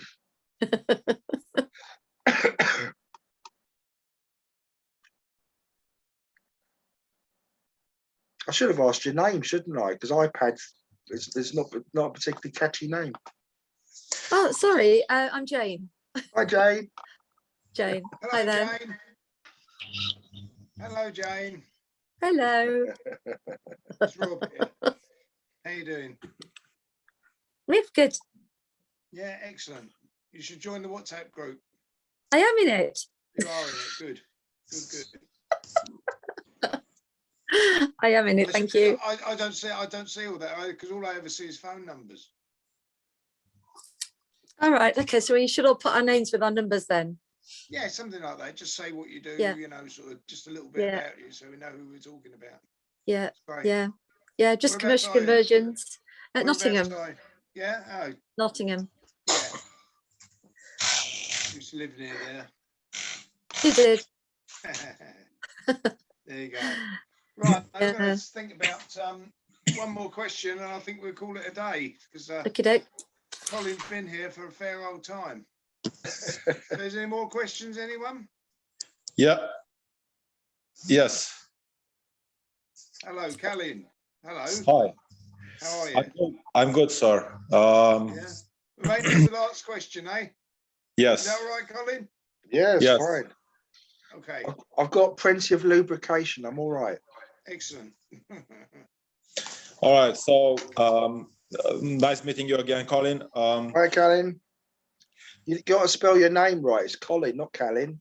I know. I usually do it properly, but It was yeah. We did that joke before. right. So most of my deals, which are stacking, are usually a mix of industrial and offices. Yes. And not sure how the new Class E after August is behaving in that regard. Okay. Do you want me to explain it? Maybe a bit, yes, please. Okay, a little bit. Well, you've got two industrial classes. You've got B2, which you can't do anything with, okay? And B2 is a proper industrial process, all right? So sort of light engineering, something like that, okay? And then you have what they call B1C, which is just light commercial engineering, if you know what I mean, like light industrial. And light industrial is an industrial process that you would normally see in a residential area. So an example of that would be, let's say you got a guy that was making UPVC windows, yeah, and he had a lockup, and he's in the middle of houses and so on. That could, as an example, that could be light industrial. Now, if you qualify for light industrial, and there mustn't be excessive noise, there mustn't be excessive dust or fumes or anything like that, okay? If it becomes excessive, then it becomes proper industrial, which is B2. But if it's lightweight, okay, light industrial, then it's B1C. Now, that was the old use class, B1C. But luckily for you, B1C is now under the new class, okay, which is class E. So in theory, the guy that was making plastic windows could now be a restaurant without the need for a planning application. Now that sounds crazy, but that's what you can now do. Does that help? All right. I think I got it. Not sure, but what is the process give me an example of the process of one of your buildings. So in general, yeah, they are light industrial. I mean, I'm not sure all the time what they are, but usually they are in the middle of residential areas. Yeah. Now there is a proviso here that there's one that trips people up, and unfortunately is a very common one, and that is car repairs. Okay, car repairs can be thought of as being proper industrial B2. Oh wow. Okay. Not yeah. So I hope they are not. In general, they are not car repairs. And if they're doing MOTs, then it's something they call sui generis, and you definitely can't do anything with that. Okay. So if they got an MOT element to it, you can't use PD. Okay. Okay. And if they're fixing cars, then you can't. But weirdly, let's say all they did all day long was say do tires, then you can. Right. So cars are a little bit of a strange mix. If they were selling cars, it's also not under Class E. Okay. It's strange. So basically, anything to do with cars is a problem. All right. In general, what I'm finding is either warehouses or light machinery, like light machinery, like I don't know, CNCs, numerically computer. Yeah, perfect. That's light industrial. All right. So stuff like that. I mean, in that ballpark. Now, the question is, are these easy to be approved? If I'm finding a deal in the market, which is looking good on paper in numbers, can I take it over straightforward, eyes closed? Well, eyes closed after surveys, of course. Yeah. and just say this is it. I'm going to convert it because it is under class E, under class MA, I suppose. Yeah. And it's going to go easy, like a charm. The council is going to say yes, no problem. I can't guarantee that, but your criteria are class E as a use class, class MA as a permitted development right. Okay. Try and avoid a listed building. Try and avoid a conservation area. Try and avoid a flood zone. Yeah. Now, if you can get round those, you're probably getting a 9 out of 10 chance. Okay. Another thing which catches people out is that class MA is a change of use only. It's only the use. So if you need to put in extra building work, like, I don't know, oh, let's say you need to put windows or doors in or something like that, you probably will require a separate planning application for those bits. But there is a way round that, which is a bit complicated to explain. But in effect, when you're planning a consultant or your architect does the application, right, you make reference to the fact that those openings will be subject to a separate application. And they can condition your approval subject to. I know. Yes. Richie explained it in the masterclass. Okay, so that's good. Now, how dangerous that this variation of windows plus industrial conversions, because I suppose there are going to be 2 applications, maybe sometimes it's only 1, but is there a risk not to get the windows? Depends on every location, really. If it's a very industrial looking building, you know, like a tin shed, then that might be a problem, yeah, depending on location. If it is that sort of situation, the easiest thing to do is 2 things. One is any offer is subject to planning, and you put in your planning application for extra windows first. Yeah, okay. You do it first, and then once you've got, because there's no reason why you can't have extra windows in an industrial unit. Just because you've put them in the ideal place to suit a flat is your business, not to do with the planning application. See, so if it's very risky, make your any offer subject to planning, and put the planning application in for the windows first. All right, and in this case, should I wait twice the amount of time, meaning 56 days for the windows, 56 days for the MA conversion to residential? That's a good question. In the ideal world, unless you're under finance and things, yeah, I would. And that makes the whole process quite lengthy. Ideally, you're using the permitted development right on buildings that are fairly easily converted. If you're trying to take a warehouse which doesn't have domestic type windows, obviously that's going to be a bit of a problem. Not a warehouse, sorry, but light industrial. That could be a little bit difficult. But each case needs to be looked at on its own merits. There's no vanilla tick box answer to this. But what I will say is that generally speaking, new windows in a commercial premises is likely to require planning permission. But if it's not linked to its future use, the chances of you getting those windows is quite good. There's no reason why a light industrial unit couldn't have an extra office put in there for admin purposes, and that office would need a window, right?